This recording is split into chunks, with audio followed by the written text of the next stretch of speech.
வணக்கம். எல்லாருக்கும் முதல்ல நன்றி. நம்ம களஞ்சியம் சமூக வானொலி மூலமா தொடர்ந்து மாதந்தோறும் இந்த மாதிரி நிறைய பயிற்சிகள் நம்ம கொடுத்துட்டு இருக்கோம். இந்த மாதிரி நேரடி பயிற்சிகள் விவசாயம் சார்ந்தும் கால்நடை வளர்ப்பாக இருக்கட்டும், அந்த மாதிரி ஏதாவது தொழில் ஸ்டார்ட் பண்ற மாதிரி நிறைய நம்ம பயிற்சிகள் வழங்கிட்டு இருக்கோம். நிறைய பேர் அதுக்கு தொடர்ந்து ஆதரவு கொடுத்துட்டு இருக்கீங்க. ரொம்ப நன்றி. அண்ணன் பத்தி உங்க எல்லாருக்குமே தெரியும்னு நினைக்கிறேன். நம்ம முன்னாடி இங்க நேரடி பயிற்சி அண்ணன் கொடுத்துருக்காங்க, வேதை அண்ணன். இவங்க ஒரு மிகச்சிறந்த ஒரு அனுபவ விவசாயி.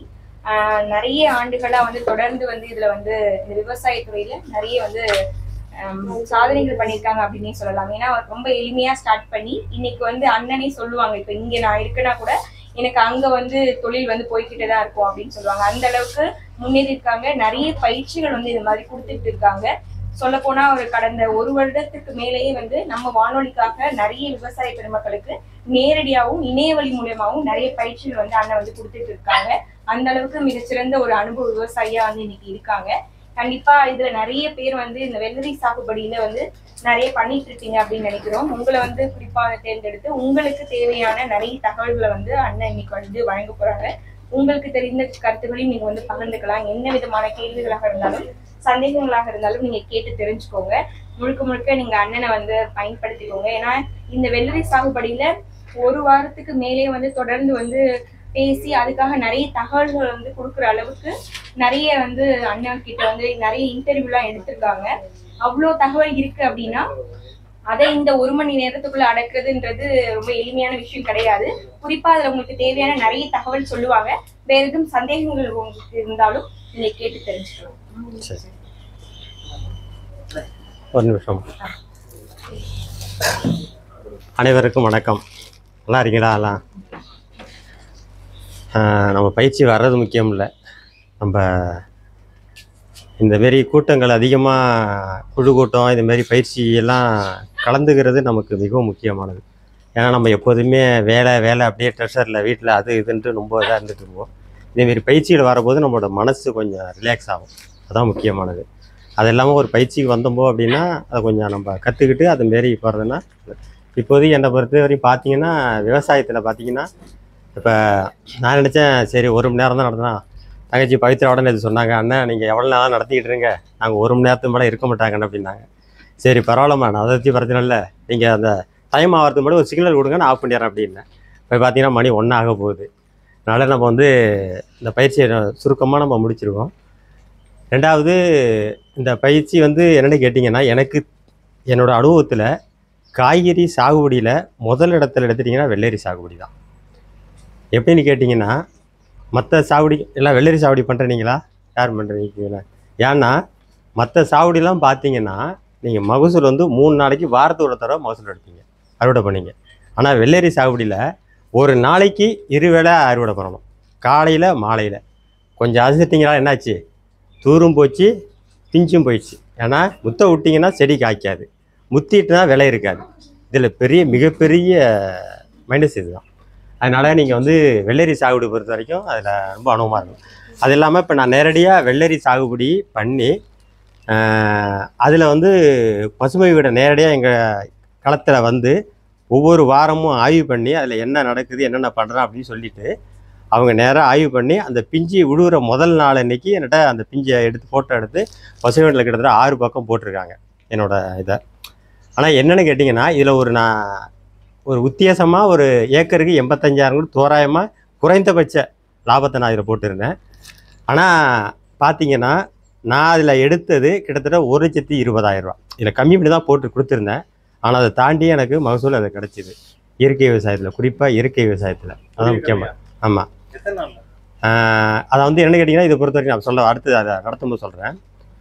இப்போ அது இருக்குது, இப்போ தான் முடியுது, அறுவடை முடிஞ்சுது. இப்போ முடிஞ்சு இப்போ அறுவடை முடிஞ்சுது, அது புக்குலேயும் வெளியே வந்துட்டு. இப்போ உங்களுக்கு இதழ் வேணும்னா 9/9/25 இந்த தேதிக்கிட்ட இதழ் வேணும்னா நம்பர் தரேன், 30 ரூபா ஜிபே பண்ணிட்டீங்கன்னா உங்களுக்கு இந்த புக்கு வந்துடும், வச்சுக்கலாம். இப்போ இந்த இதழ் தான் உங்களுக்கு நான் கொடுக்க போகிறேன். உங்களுக்கு நீங்கள் அதை ஏதாவது தகவல் வேணும்னா வாட்ஸ்அப்பில் பகிர்ந்துங்க. அடுத்தது ஐயா நம்மாழ்வார் ஐயா கூட பயிற்சி நான் அவங்ககிட்ட தான் நான் ஆரம்பித்தது முதல் கட்டமாக. 2005 சுனாமி அப்போ தான் என்னோடய முதல் பயணம். அது அவங்ககிட்டேருந்து கற்றுக்கிட்டது தான் இது போல் தூரம் வர்றதுக்கு காரணம். அதில் நாங்கள் ஒரு 25 விவசாயிகள் இதை நாகை மாவட்டத்தில் அவங்க எல்லாருமே இந்தமாரி இயற்கை விவசாயம் பண்ணிக்கிட்டு அவங்க ஒரு இன்னும் பண்ணிக்கிட்டு வந்துட்டு இருக்காங்க. அதில் நானும் ஒருத்தன். அதில் இயற்கை எரிபொருள் நிறையா நான் பண்ணுறது நான் ஒரு ஆள் தான். இதில் வந்து அது ஒவ்வொருத்தரோட ஃபோன் நம்பரும் இருக்குது. ஒரு விவசாயியோட ஃபோன் நம்பரு இதில் ஒவ்வொரு ஏரியாவில் பார்த்தீங்கன்னா நாலு மட்டும் இல்லை, நாகப்பட்டினம் இருக்காங்க, தலைஞர் இருக்காங்க, புல்போனம் இருக்காங்க, வேதாரண்யம் இருக்காங்க, குரப்பளம் ஜிவாஜி கூட இதில் இருக்கிறாங்க. நெல் இப்போ இவான சிவரஞ்சை கேள்விப்பட்டீங்களா? அவங்க அப்பா தான் ஜிவாஜி. அதுமாரி அவங்களோட ஃபோன் நம்பர்லாம் இதில் இருக்குது. அந்த புக்கை வந்து தங்கச்சி பவித்ராட்ட நான் கொடுக்குறேன். அதில் உங்களுக்கு ஏதாவது நம்பர் வேணும்னா நீங்கள் கான்டாக்ட் பண்ணி பண்ணிக்கலாம். அப்படியே ஃபோட்டோ எடுத்துங்க. இந்த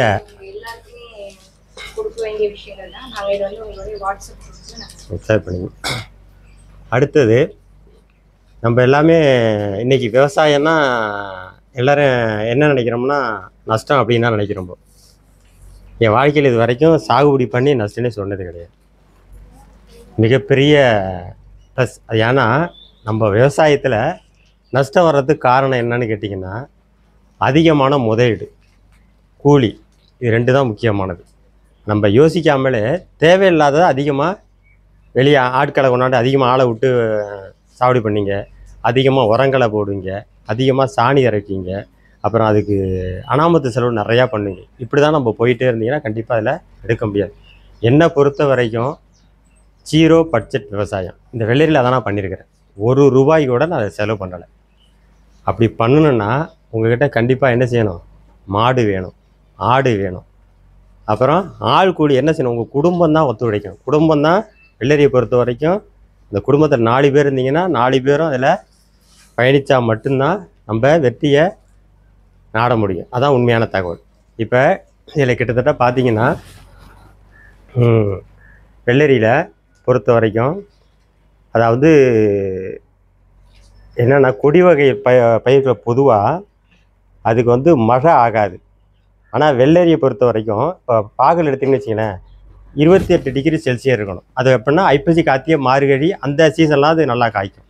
ஆனால் வெள்ளரியை பொறுத்த வரைக்கும் வெயில் எவ்வளோ இருந்தாலும் இது காய்க்கும். ஏன்னா வெயிலுக்கு தான் அதிகமான மகசூல் இருக்கும். வெயிலுக்கா மண் வாவு நோய் வந்துடும். அது சொல்ல வரேன். அதான் அது நிறைய பேர் கேட்பீங்க. மிகப்பெரிய தவறே மழை பெஞ்சால் மஞ்சள் நோய் வருதில்லை, அதுக்கு தீர்வு நான் சொல்ல வரேன். ஒன்றும் இல்லை. இப்போ வெள்ளரி சாகுபடி இப்போ யாரும் பண்ணிட்டுருக்கீங்களா? இருக்கா கையில் நிறையா? சரி. அதான் வெள்ளரிக்கு ஒன்றுமே இல்லை. நீங்கள் ஆரம்பத்தில் 1 ஏக்கர் கிட்டத்தட்ட பார்த்தீங்கன்னா 600லேருந்து 700 குழி போடலாம். அதான் 10 அடி குழிக்கு குழி 10 அடி, 1.5க்கு 1.5 குழி வாங்கிக்கிங்க. ஆனால் என்னென்னா அதில் குழி உரம் போடுறீங்கள, கண்டிப்பாக ரசாயன உரம் போடவே கூடாது.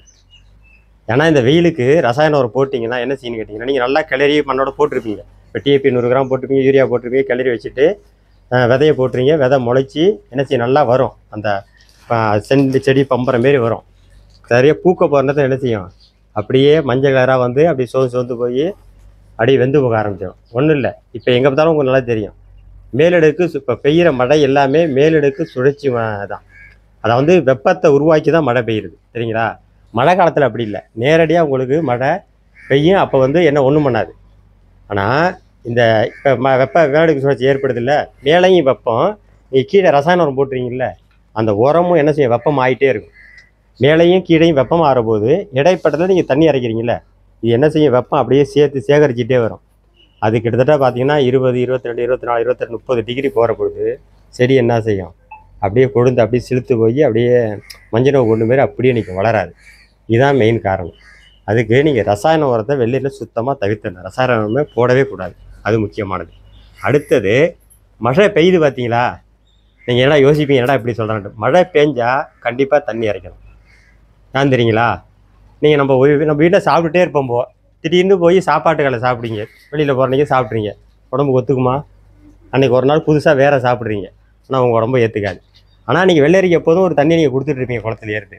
திடீர்னு அந்த மேலடுக்கு சுழற்சி மேலே அந்த மழை பெஞ்சோன்னே என்னன்னு கேட்டிங்கன்னா அது வெப்பமாகி செடிக்கு ஒத்துக்காது, அப்படியே மஞ்சள் ஆகிடும். நீங்கள் யோசிச்சு பாருங்கள், மழை பெஞ்சு 3 நாளில் செடி மஞ்சளாக வந்துடும். ஆனால் மழை பெஞ்சோடனே அந்த செடிக்கு தண்ணி இறைச்சி விட்டிங்கன்னா மஞ்சள் வராது. இதுதான் வெள்ளரியில் உள்ள நீங்கள் கண்டுபிடிக்க வேண்டியது, செய்ய வேண்டியது. தண்ணி இறைச்சிட்டிங்கன்னா நீங்கள் எப்போதும் கொடுக்குற தண்ணி அதில் கொடுக்குற போது அதை தவிர்த்திடும். மழை பெஞ்ச தண்ணி இது தவிர்த்த உடனே என்ன செய்யும், வெள்ளரி சாப்பிடி பழையபடிக்கு வந்துடும். அதனால் எப்போதும் மழை பெஞ்சிட்டுனா உடனே தண்ணி இறைச்சி விட்ருங்க. இறைச்சி விட்டிங்கன்னா ஒன்றுமே பண்ணாது. இதுதான் பெரிய காரணம். அடுத்தது இதில் பார்த்தீங்கன்னா இயற்கை இடுபொருள்லாம் உங்களுக்கு அதிகமாக வேண்டியதே இல்லை. தேம்போர் கரைசல், மீனமிலம், இது 2 மட்டும் இருந்தால் போதுமானது. குழி உரமாக கடலை புண்ணாக்கு 100 கிராம், மண்புழு இருந்தால் கிட்டத்தட்ட ஒரு 100 கிராம் போடுங்க. இல்லாட்டி எழுதிக்கிறீங்களா, இதை எழுதிங்க. அதை ஒரு பக்கத்தில் போட்டுங்க. வெள்ளரி சாகுபடி எப்படின்னு செய்முறைன்னு போட்டுட்டு ஒரு லைனாக எடுத்துங்க.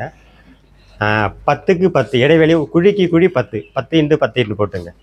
குழியினோட அளவு 10க்கு 10.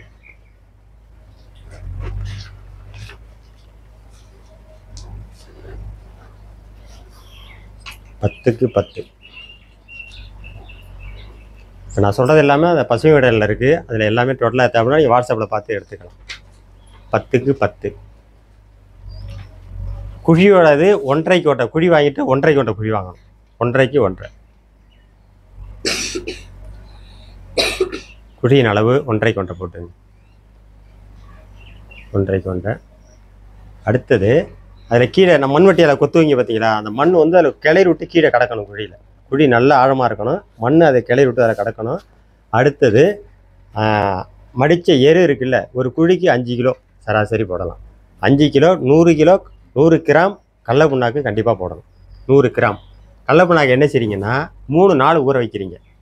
3ஆவது நாள் புளிச்சு போட்டுனா அதில் நெருப்பாரம் போகாது, எறும்போ வேறு எதுவுமே வராது. அதை என்ன செய்றீங்க, இந்த உரத்தோடு நல்லா கலந்துடுறீங்க. இதுதான் முக்கியமானது. கடலை புண்ணாக்கு அப்படியே போட்டுறக்கூடாது, நல்லா உரத்தோடு கலந்துட வேண்டியது. மண்புழு உரம் இருந்ததுன்னா 100 கிராம் சேர்த்துங்க. ஏன்னா மண்புழு உரம் 100 கிராம் சேர்த்திங்கன்னா 5 கிலோ எருவும் அதை என்ன செய்யும், நல்லா மண்புழு இதாகி நுண்ணீர் பெருக்கு அதிகமாகிடும். அதுக்காக தான் நம்ம கொடுக்குறது. 100 கிராம் குழிக்கு நல்லா ஊற வச்சு 3 நாள் ஊற வச்சு அதை நல்லா மிக்ஸ் பண்ணி ஒரு கணக்கு பண்ணிக்கணும். ஒரு 100 கிராம் பார்த்தீங்கன்னா ஊற வச்சு ஒரு டம்ளர் வந்துச்சிங்களேன், கரெக்டாக 100 குடிக்கு 100 டம்ளர் மொண்டு ஊற்றி வேண்டியதான். அப்படி இல்லை மில்லில் கொடுத்து பவுடர் ஆக்கிங்க. பவுடர் அதில் போட்டு நல்லா கிளறிங்க. கிளறிட்டு குழி என்ன செய்றீங்கன்னா நல்லா கிளறி போட்டுறீங்களா, துத்துட்டு மறுபடியும் என்ன செய்யுங்க, மேலே மண்ணை துத்து விடுறீங்க. ஆனால் குழி ஃபுல்லாகவே உரமாக தூக்கக்கூடாது. நல்லா தெரிஞ்சிங்க. நம்ம உரம் கிட்டத்தட்ட 6 அடி மேலே மண் தான் போடணும், கீழே தான் உரம் இருக்கணும். குழியை கோழிட்டு தண்ணி பிடிச்சி போட்டு விதை போடுவீங்கல்ல, 5 விதை ஒரே இடத்துல நடுவை போடுறீங்க. ஆனால் அந்த விதை உரத்தில் விடக்கூடாது. இதுதான் முக்கியமானது. சில பேர் என்ன செய்வான், நம்ம ஐயோ உரத்தில் போட்டால் தான் முளைச்சி நல்லா வரும்னு சொல்லிட்டு நோண்டி விட்டு அந்த சாணி இருக்கிற வரையும் ஓட்டி போடுவாங்க. அதிகபட்சம் பார்த்தீங்கன்னா இவெல்லாம் இதுக்கு தான் விதை ஒன்று விதை போடணும்னா விதை இருக்குது பார்த்தீங்களா, எந்த அளவு இருக்கோ அந்த அளவு தான் கீழே ஆழம் போடணும். கீரை விரையை கொண்டு கீழே போட்டிங்கன்னா எடுக்குமா, வராது. கீழே விரை எந்த அளவு இருக்கோ அந்த அளவு தான் மண் போடணும். பரங்கி விரை எவ்வளோ இது மட்டும் தெரிஞ்சிட்டிங்கனாலே நீங்கள் விதை போடுறதை ஈஸியாக கண்டுபிடிச்சிடலாம். வெள்ளரி விரை எடுத்துட்டிங்கன்னா விழுது வரும், இந்த அளவு கீழே போட்டிங்கன்னா போதுமானது. பரங்கி விரை இந்த அளவுக்கு வரும், 1 இன்ச்சு அளவுக்கு வரும், அந்த அளவுக்கு போட்டால் போதுமானது. அதேமாரி அந்த விதை வெண்டி விரை விழுது இருக்குன்னா வெண்டி விரை விலை தான் போகணும். அந்த விதையினோட அளவு எவ்வளோ இருக்கோ அதை விட வேணால் கொஞ்சம் கூட இருக்கலாம். ரொம்ப அதிகம் அப்படின்னா கண்டிப்பாக என்ன செய்யும், அது சுருட்டிக்கிட்டு உள்ள முளைக்க வர்றது லேட்டாகும், முன்ன இருக்கும், மஞ்சளாக வரும், வெடிக்கிறது லேட்டாகும், அந்த நாள் கடந்து போயிடும். அதனால் அந்த விதை போடுற பொழுது அந்த அளவு முக்கியமானது. அது அந்த அளவுக்கு பார்த்துக்க வேண்டியது. அதுமாரி அந்த அளவுக்கு விதை போட்டிங்கன்னா பார்த்தீங்கன்னா 4 நாள் 5 6 நாள்லாம் வெடித்து மேலே வந்துடும். நல்லா இப்போ வருது, செடி வந்துட்டுன்னா முதல்ல என்னென்னு கேட்டிங்கன்னா நீங்கள் சாதாரண உழவு ஓட்டியிருப்பீங்க. ஒரு தடவை ஓட்டலாம். எரு இருந்துன்னா கூட இருந்தால் நீங்கள் இறச்சி விட்டு ஒரு உழவை ஓட்டிடுங்க ஃபஸ்ட்டு. அடுத்த உழவை ஓட்டிட்டு அப்புறம் குழி வாங்குங்க. ஏன்னா இப்போ ஆளுக்குள்ளேயே நிறைய வரதுனா ஆள் விட்டு வெட்டி விடுக்கிறதுலாம் சிரமம், அந்த ரிஸ்க்லாம் எடுக்கணும். ஃபஸ்ட்டே 2 ஓட்டை ஓட்டிட வேண்டியதான். ஒட்டையை விட்டு ஓட்டிட்டிங்கன்னா குழி வாங்கிட்டு எருவை போட்டு கிளறிட்டு விதையை போட்டுறீங்க. விதை போட்டு 20 25 நாள் நம்ம வெட்டி கொடுப்போம். அப்படி வெட்டி கொடுக்க முடியாது என்ன செய்ய, குழியை கோழி கூட கொத்தி விட்டுட்டு உங்கள்கிட்ட உரம் இன்னும் இருந்ததுன்னா அப்படியே கோழி அறுத்து விட்டு மடித்த சாணி அப்படியே போட்டுவிட்டு அப்படியே மண்ணை தூத்துட்டு வேண்டியதான். அப்புறம் என்னென்னா அந்த செடி முளைச்சி வருது பார்த்தீங்களா, 20 நாள் பார்த்தீங்கன்னா செடி நல்லா பாந்தமாக அதை கிளை பிரியறதுக்கு ஆரம்பிச்சிடும். அப்போ பார்க்கணும், ஒரு குழியில் 5 போட்டிங்கன்னா 5 முளைச்சிட்டுனா அந்த செடியை பார்க்கணும். எந்த செடி உங்களுக்கு சரியில்லைன்னு தோணுதோ, ஒரு நோஞ்சி போயிருக்கும், செடி சிலுத்து போயிருக்கலாம், இல்லை மஞ்சளாக கூட இருக்கலாம், அந்த செடியை பிடிங்கி இழுத்துருங்க. ஒரு குழிக்கு 3 வைக்கலாம், அதிகபட்சம் 4, அதுக்கு மேலே வைக்க வேண்டியது. எது நம்ம பிடிக்கிறதுனா செடியை வெளியே எடுத்துட வேண்டியது, அவ்வளோதான். அப்புறம் 20 25 நாள் கோழி மண்வெட்டியை கொடுத்து வெட்டி கொடுத்துருங்க. வெட்டி கொடுத்துட்டு அப்புறம் நீங்கள் என்ன செய்யுங்கன்னா தண்ணி அப்படியே பிடிச்சிட்டே வேணலாம். 1 விட்டு 1 நாள் 2 நாள் விட்டு இடத்துக்கு தகுந்த மாதிரி. இப்போ மணல் பாங்கான போகலாம் 1 விட்டு 1 நாள் இறக்கலாம். இப்போ வேறு மானாவாரி இல்லைன்னாக்கா ஒரு 3 நாள் இடைவெளியில் அந்த மாதிரி தண்ணி கொடுத்துட்டே இருக்கலாம். ரொம்ப வெள்ளரி பொறுத்த வரைக்கும் அதிகமான தண்ணி கொடுக்கணும் வேண்டியதில்லை, சும்மா லேசாக அப்படியே கொடுத்துட்டிங்கனால நல்லா வந்துடும். கிட்டத்தட்ட நீங்கள் விதை போட்டு அதுலேருந்து 40லேருந்து 45ஆம் நாள் நீங்கள் காய் பறிச்சிடலாம். தலைக்காய் முதக்காய் நீங்கள் பறிச்சிடலாம். வெள்ளரி பொறுத்த வரைக்கும் அந்த காய் உழுது பார்த்தீங்களா ஆரம்ப நிலை, அதுலேருந்து 25 நாள் பறிப்பு. நீங்கள் வாழ்க்கையிலே மறக்க முடியாத சாகுபடி வெள்ளரி. அந்த 25 நாள் நீங்கள் விஜயத்தும் போக முடியாது, வீட்லேயும் இருக்க முடியாது, வேலைக்கும் போக முடியாது. அப்படிப்பட்ட சூழ்நிலையை உங்களை ஏற்படுத்தி கொடுத்துரும். ஏன்னா காலையில் வெள்ளரியை பொறுத்த வரைக்கும் சூரிய ஒளி பட்டுட்டா என்ன செய்யும், பிஞ்சு கலர் மாறி போடும், பச்சை கலருக்கு வந்துடும். சூரிய ஒளி வர்றதுக்கு முன்னாடி படத்துக்கு முன்னாடி வெள்ளரி பிஞ்சை பறிச்சிடணும். அப்போ தான் நீங்கள் அந்த சைனிங்கோட அழகோட பிஞ்சை பக்கமாக போறீங்க. பெருசாக வீட்டில் என்ன செய்வாங்க, கறிக்காய்னு சொல்லுங்க. எப்படி பிஞ்சாக இருந்தாவோட அதை கறிக்காய்னு ஒதுக்கிறோம். கறிக்காய் எவ்வளோ எடுப்பாங்க, 10 ரூபா எடுப்பாங்க. பிஞ்சு 60லேருந்து 70 ரூபா போகும். அதேமாரி ஆகிடும். அதனால் நீங்கள் என்ன செய்யணும்னா அந்த காலை வெயில் வர்றதுக்கு முன்னாடி பார்த்து ஒரு பிஞ்சை அறுத்து பிளேட் வச்சுட்டு அந்த காம்பு இருக்கணும், அறுத்து அப்படியே அழகாக அப்படியே அடிக்கி வச்சுட்டு வந்துட வேண்டியதான். சாயந்தரம் நீங்கள் அப்படியே அழைச்சிட்டு பிஞ்சை பாக்ஸில் அடிக்கிட்டு ஒரு பாக்ஸுக்கு 20 கிலோ 22 கிலோ 20 வரைக்கும் அடிக்கலாம். அப்படியே கொண்டு போயிட்டீங்கன்னா போயிட்டு இப்போ குடும்பம் வரைக்கும் பெரிய பிஞ்செல்லாம் பொறிக்க போகணும். பொறிக்கிட்டிங்கன்னா உங்களுக்கு விலை 1 கிலோ பெரிய பிஞ்சு வச்சுட்டிங்கன்னா அவன் 4 தான் கழிச்சிடுவான். அதனால் ஆவரேஜாக இப்போ வச்சுட்டு நீங்கள் ஒன்றும் இல்லை, இப்போலாம் நீங்கள் போகவே வேண்டியதில்லை, பரவாயில்ல. பாக்ஸை வண்டியில் ஏற்றி விட்டிங்கன்னா நாளைக்கு பில்லு வந்துடும். ஒரு தரவை மட்டும் பிடிச்சிக்க வேண்டியது, உங்களுக்கு மறுநாள் வண்டியில் பில்லு வந்துகிட்டே நீங்கள் வாங்கிட்டே இருக்க வேண்டியதான். 25 நாள் சராசரி. இப்போ 100 உழியில் வந்து போட்டிங்கன்னா ஒரு 200 உழி போட்டிங்கன்னு வச்சுங்களேன், 2 பாக்ஸ் வரும் ஒரு நாளைக்கு. 25 நாள் கிட்டத்தட்ட நீங்கள் தோராயமாக குறைஞ்சபட்சம் 2000 ரூபா ஒரு நாளைக்கு. நீங்கள் 25 நாள் கணக்கு பண்ணிங்க எவ்வளோ வரும்னு, 50,000 ரூபா. இந்த 25 நாள் பறிக்கணும் பார்த்தீங்களா, அங்கே உங்களுக்கு அதுதான் காசு. அதுக்கு பிறகு வரலாம் பார்த்தீங்கன்னா 8 கிலோ 10 கிலோ 4 கிலோ 5 கிலோ இப்படின்னு வந்துகிட்டு இருக்கும். 45ஆம் நாள்ல 110 120 நாள் நீங்கள் இதில் வெள்ளரியில் நீங்கள் பறிக்கலாம். அப்புறம் இந்த பிஞ்சு இருக்குது பார்த்தீங்களா, வர இப்போ லாஸ்ட்டு போகிறப்ப பொடிசாக வந்துடும், ஒரு சின்ன காய் தான் வந்துடும். அதெல்லாம் பிஞ்சை பிரித்து நீங்கள் அதுக்கு தகுந்த மாதிரி விற்றுட்டிங்கன்னா நல்லா காசு. அடுத்தது இதில் பார்த்தீங்கன்னா நான் அந்த 40ஆம் நாள் இருக்குல்ல, 40லேயும் 45 நாள் தான் பூ டைமு, பிஞ்சு பிடிக்கிற டைம். இந்த டைமில் தேமோர் கரைசல் இப்போ எழுதிங்க, தேமோர் கரைசல் 40லேயும் 45ஆம் நாள் தேமோர் கரைசல். விதை போட்டு 40 நாள் பிஞ்சு வரது, 40லேயும் 45 நாள் ஒரு பறிச்சிடலாம். 43 42லேயே பிஞ்சு பறிச்சிடலாம். தேமோர் கரைசல் அப்படியே தனியாக அண்டல் பண்ணிங்க. 1 லிட்டர் பால், அதை வந்து உறவுத்துற பால், புளிச்ச மோர் 3ஆம் நாள் ஆகிட்டுனா புளிச்ச மோர், உறவு மோர் புளிச்ச மோர்னு போட்டுங்க. புளித்த மோர் 1 லிட்டர். தேங்காய் பால் 1 லிட்டர். 2 தேங்காய் திருவி பால் எடுத்துட்டிங்கன்னா 1 லிட்டர். இதுதான். இது என்ன செய்யணும், ரெண்டையும் கலந்து 2 லிட்டர் பாட்டிலில்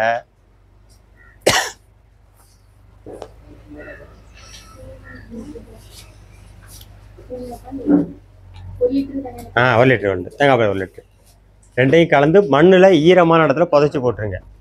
6 நாளைக்கு புதைச்சி போட்டு 7ஆம் நாள் 20 லிட்டர் தண்ணியில் 2 லிட்டரை கலந்து மாலை நேரத்தில் கொடுக்கணும். மாலை நேரம் ஒன்று ஆயிடுச்சு.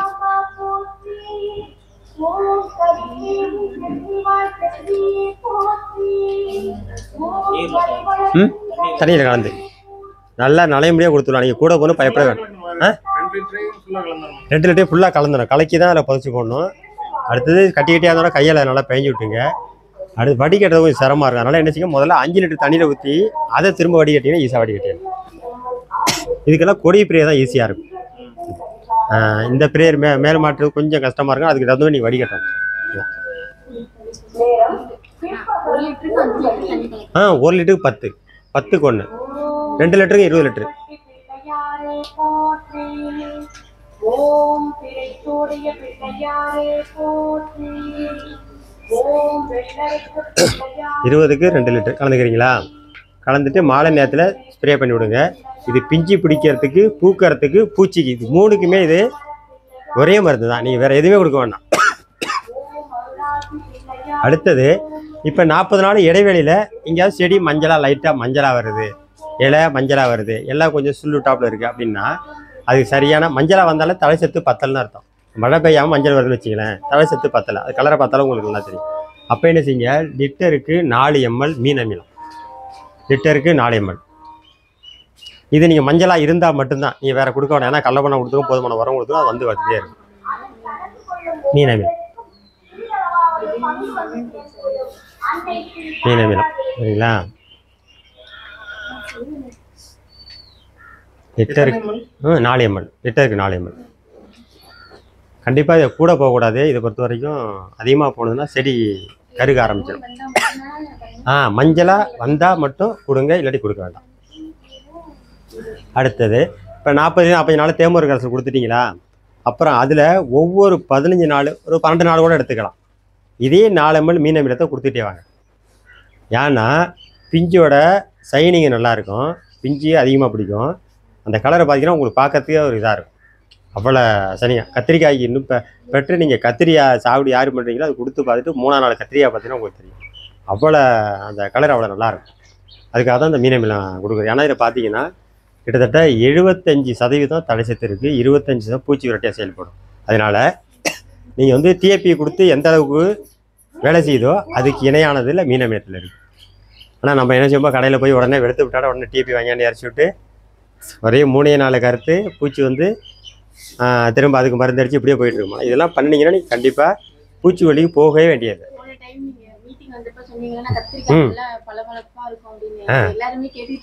சரி சரி. அதில் கண்டிப்பாக நீங்கள் யாரும் கத்திரி வச்சிங்கன்னா அடித்து பாருங்கள். ஏன்னா இந்த வெள்ளரி பிஞ்சை நான் அடித்து இதை நான் சொல்கிறது எல்லாமே நேரடியாக ஆய்வு பண்ணி நான் என்ன பண்ணுறேனோ அதெல்லாம் அந்த புத்தகத்தையும் நான் எழுதிக்கிறேன், கொடுத்துருக்குறேன். அதுக்கலாம் இதாச்சா. அப்புறம் ஒவ்வொரு 12லேருந்து 15 நாளைக்குள்ள மீன் அமிலம் கொடுங்க. இடையில பூச்சி விரட்டிக்கான வேலையே இருக்காது. ஏன்னா தேமூர் கரைசல் கொடுத்தாலே பூச்சி வராது. அப்படி நீங்கள் ஒரு 30ஆம் நாள் ஒரு இப்போ 40 நாள் கொடுத்துட்டீங்களா தேமூர் கரைசல், அதுலேருந்து ஒரு 70லேருந்து 75 நாள் வேணால் தேமூர் கரைசல் ஒரு டைம் கொடுக்கலாம். அது பூக்கிறது பிஞ்சு பிடிக்கிறதுக்காக. ஏன்னா வெள்ளரியை பொறுத்தவரையும் ஆண் பூக்கள் அதிகமாக பூக்கணும். ஃபஸ்ட்டில் எந்த அளவுக்கு ஆண் பூக்கள் அதிகமாக இருக்கோ அப்புறம் பெண் பூக்கள் அதிகமாக ஒடியாந்துடும், பிஞ்சு ஒடியாரும். பெண் பூக்கள்ங்கிறது வந்து பிஞ்சோட பூ இருக்கும். ஆண் பூங்கிறது ஃபஸ்ட்டு வெறும் பூ மட்டும்தான் வந்துக்கிட்டே இருக்கும். அந்த பூ நிறைய பூத்துக்கிட்டே இருக்கணும். பார்த்தீங்கன்னா இப்போ 3 பூ பூத்துனா ஒரு பெண் பூ ஒடியாரணும். அந்தளவுக்கு இருந்தால் உங்களுக்கு பிஞ்சு நிறையா ஒடியாரும். உங்களுக்கு தெரியும், நீங்கள் வெள்ளரி பிஞ்சு பறிக்க ஆரம்பிச்சாலும் அவ்வளோ ஆசையாக இருக்கும். பறித்து சிலதோட ஏன்டா இது காய்க்கினோட தோணும். நம்மளை அவளை டிஸ்டர்ப் பண்ணுற மாதிரி இருக்கும், நம்மளை அது டிஸ்டர்ப் பண்ணுற மாதிரி இருக்கும் வெள்ளரி பொறுத்த வரைக்கும். ஆனால் அந்த காசை வாங்கி பார்த்தவங்க தான். ஏன்னா இதில் செலவே கிடையாது அதிகமாக. மிஞ்சி பண்ணிங்கன்னா ஒரு குழிக்கு 10 ரூபா தான் செலவு பண்ணிங்க. ஆனால் 200 ரூபாய்க்கு ஒரு குழிக்கு பறிக்கலாம். ஒரு குழிக்கு 200 ரூபா. நான் இப்போ அதை பறித்து ஆய்வு பண்ணி கரெக்டாக கண்டுபிடிச்சிட்டேன். இப்போ ஒரு ஏக்கருக்கு எடுத்துட்டிங்கன்னா பார்த்தீங்கன்னா இப்போ 100 குழி இடத்துல போடலாம், 200 குழி போடலாம். கிட்டத்தட்ட 40,000 ரூபா. ஒரு ஏக்கருக்கு 1,20,000 ரூபா நீங்கள் பறிக்கலாம். நீங்கள் கார்த்திகை மாதம் சாகுபடி பண்ண ஆரம்பிச்சிங்கன்னா ஒரு மார்கழி தையில் ஒரு இடத்துல அடுத்தது ஷிஃப்ட் ஆரம்பிங்க 100 குழி. தை மாசி சித்திரை மாதம் ஒரு 100 குழி ஆரம்பிங்க. வைகாசி ஆணி மாதம் 4 ஷிஃப்ட்டு. நீங்கள் ஒவ்வொரு திருப்பையும் ஒரு 100 குழி அப்படியே பண்ணிகிட்டே வந்து வச்சுக்கினேன். தொடர்ச்சியாக நீங்கள் பிஞ்சு கொடுத்துட்டே இருக்கலாம். காற்று மார்கழி போடலாமா. ஏன்னா வெள்ளரி பொறுத்த வரைக்கும் மழை காலத்தில் அது கொஞ்சம் சிரமம், மழை பெஞ்சிட்டே இருக்கக்கூடாது. அதனால் 2வது மழை காலத்தில் நம்ம ஓடாது, வாங்க மாட்டாங்க. இது எந்தளவு வெயில் இருக்கோ. அடுத்தது வெள்ளரி பிஞ்சை பொறுத்த வரைக்கும் ரொம்ப அதை பற்றி யாரும் தெரிஞ்சிக்கலை. ஆனால் வெள்ளரி பிஞ்சு பார்த்தீங்கன்னா அந்த கிச்சடி அந்த அழகு குறிப்பிலேயே வெள்ளரி பிஞ்சுலாம் முதலிடம் இருக்குது. வெள்ளரி பிஞ்சை அப்படியே 1 ரூபா நாணயமாக கட் பண்ணி அடி கண்ணம்லாம் ஒட்டிட்டு வச்சுருப்பாங்க. கண் எரியுது பார்த்தீங்களா. நைட்டில் படுக்கும்போது வில்ல மாரி 2 கண்ணில் அப்படி வில்ல மாரி வச்சுட்டு ஒரு 5 நிமிடம் வச்சு பாருங்களேன். கீட்டு எடுத்து 2 நாளைக்கு உங்களுக்கு தெரியாது, கண் எரியாது. அவ்வளோ நல்லாயிருக்கும் வெள்ளரி பிஞ்சோட இது. ஆனால் நிறைய பேர் போய் நீங்கள் மூஞ்ச கழுவிங்க, மருந்தை வாங்கி மெடிக்கலுக்கு போங்க, அதில் சரியாகவே ஆகாது வெள்ளரி பிஞ்சில். இப்போ நானே இப்போ 3 நாள் பண்ணேன். நான் பண்ணுற போது எனக்கு அப்படியே 2 நாளாகவே சுத்தம் பண்ணல. வெளியில் போனோம்னா கண்ணை எரியும், அப்படியே பார்க்க எரிஞ்சிட்டே இருக்கும். மூஞ்ச ஒரு நாள் கொஞ்சம் நேரம் இருக்க மாதிரி இருக்கும், அப்புறம் கொஞ்சம் லேட் ஆகிட்டா மறுபடியும் எரிய ஆரம்பிச்சிடும். ஆனால் வெள்ளரி பிஞ்சு வச்சுட்டு வச்சுங்களேன் சுத்தரமாக இருக்கேன். அதுமாதிரி அடுத்தது வெள்ளரி கூட்டு. ஏன்னா நீர் சத்து அதிகமாக உள்ளது தான். வெயில் காலங்களில் கூட்டு சாப்பிட்றது, அப்புறம் இந்த வெங்காயத்தை 2 பச்சடி போட்டு சாப்பிட்றது, இதுமாரிலாம் நம்ம சாப்பிட்ருக்க போது வெயில் காலங்களில் அதிகமான வெயில் தாக்கம், வெப்பம் நம்மளை தாக்காது. அதுதான் முக்கியமானது. அதுக்கு அடுத்தது தேனி வளர்ப்பு யாரெல்லாம் வச்சுருக்கீங்களோ, தேனி வளர்ப்பு ஒரு பெட்டி பக்கத்தில் கிட்ட கொண்டு கொள்ளையோட வைக்கல. ஒரு 200-300 மீட்டர் திறந்தோப்புலையோ பக்கத்தில் மாந்தோப்புலையும் இப்படி வச்சுட்டு வச்சிங்களேன். காலையில் நீங்கள் பார்க்குறது ஒரு வித்தியாசம். விடியங்காட்டியும் போய் பார்த்துட்டிங்கன்னா அந்த தேனீக்கள் எல்லாமே அதில் பறந்து ஒவ்வொரு புண்ணு. இது என்ன கேட்டிங்கன்னா அயல் மகரந்த சேர்க்கை தெரியுங்களா யாருக்குன்னு. தன்மகரந்த சேர்க்கை, அயல் மகரந்த சேர்க்கைன்னா அது தன்மகரந்த சேர்க்கைன்னா அதே பூ இப்போ அதே இனப்பெருக்கம் ஆகிக்கும். இப்போ நெல் அப்படின்னா தன்மகரந்த சேர்க்கை, இப்போ எள் இதெல்லாம் தன்மகரந்த சேர்க்கை. அதுக்கு வந்து நீங்கள் சாகுடி வந்து பக்கத்து வயலே 3 மீட்டர் இடைவெளி இருந்தால் போதும். ஆனால் வெள்ளரியை பொறுத்த வரைக்கும் 100 மீட்டருக்கு வந்துட்டு தான் வேறு சாகுடியாக பண்ணணும். ஏன் தெரியுங்களா. இது என்ன செய்யும், தேனீக்கள் இங்கேருந்து போய் அங்கே பூ எடுத்து போய் மகரந்த சேர்க்கை கொண்டாந்து வச்சிடும். இன்னும் பெரிய வெடிக்கை தொம்புட்டிக்காய் பக்கத்தில் இருந்துன்னு வச்சிங்களேன், அதில் போய் உட்காந்து வெள்ளரியில் வந்து உட்காந்துரும். வெள்ளரி பிஞ்சு வச்சா தொம்புட்டிக்காய் மாரி எனக்கு கட்டை கட்டையாக பச்சை காயிடும், கோடு காயிடும், கொம்புடிக்காய் மாரி ஆகிடும். நம்ம விற்பனைக்கு ஆகாது. ரெண்டாவது கசப்பாயிடும். பக்கத்தில் பாவந்தூர் போட்டிங்கன்னா இது கசக்க ஆரம்பிச்சிடும். அதனால் இது வந்து கொஞ்சம் அந்த தொலை தூரம் வந்து பார்த்திங்கன்னா பக்கத்தில் சாவடி பண்ணுறது 100 மீட்டர் தூரத்துக்கு வந்துட்டு தான் மற்ற சாவடிங்க இருக்கணும். ஏன்னா நீங்கள் விதை எடுக்கணும் போகணும், திரும்ப நீங்கள் அடுத்த இதுக்கு கொண்டு போகணுன்னா அதோட பாரம்பரியமான விதை கிடைக்கணும்னா நீங்கள் அது வெள்ளரி மட்டும்தான் அதில் சாவடி பண்ணால் மட்டும்தான் அந்த விதையை நம்ம எடுக்க முடியும். அதே மற்ற சாவடி இருக்கிற போது வேறு இப்போ நெல், இப்போ எள் இதெல்லாம் பார்த்திங்கன்னா தன்மை கறந்தாச்சா இருக்குது. அது ஒன்றும் அவ்வளவு நம்ம தொந்தரவு போயிடும். அதே உற்பத்தி பண்ண தான் அந்த விதை கிடைக்கும். அடுத்தது இந்த விதையை வந்து நம்ம கண்டிப்பாக ஒவ்வொரு வருஷமும் திரும்ப எடுத்து அதையே நீங்கள் திரும்ப போட்டே வந்தீங்கன்னா அதோட பிஞ்சோட அளவு நீளமாகிட்டே போகும், பெருசாக போயிட்டே இருக்கும். நீங்கள் விதையே தெரியும், நீங்கள் கடையில் வாங்கியாந்து போட்டிருக்கீங்க, சின்ன விதையாக இருந்திருக்கும். நீங்கள் உங்கள்கிட்ட மாறும்போது அடுத்த பெரிய விதையாக வந்துடும். அடுத்தடுத்த வீட்டுக்கு போகும்போது பெருசாக வந்துக்கிட்டே இருக்கும்.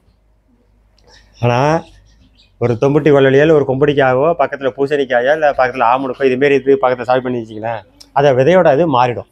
அதை என்ன செய்யும், 100 செடி நல்ல பிஞ்சாக இருக்கும், ஒரு 50 செடி கொம்படிக்காய் மாரி போடும், ஒரு 20 செடி தொம்புட்டிக்காய் மாரி கட்டை கட்டியாக போடும்.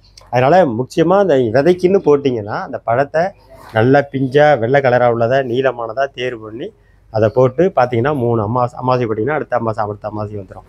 அதுக்கு அடுத்தது பருவத்தை கணக்கு பண்ணி அதை போட்டிங்கன்னா இந்த பருவ சீசனில் வெடிக்க ஆரம்பிச்சிடும். இந்த பழத்தை நல்லா பழுத்த பிறகு எடுத்து தண்ணியில் 3-4 டைம் அலசிட்டு அதுக்கு பிறகு அதை கழுவி திரும்ப வடிகட்டி அந்த விதையை நல்லா காய வச்சு ஒரு 4-5 காய்ச்சல் போட்டு நூல் துணியில் இறுக்கி மூடி வச்சிட்டிங்கன்னா நீங்கள் அடுத்த வருஷத்துக்கு பயன்படுத்திக்கலாம்.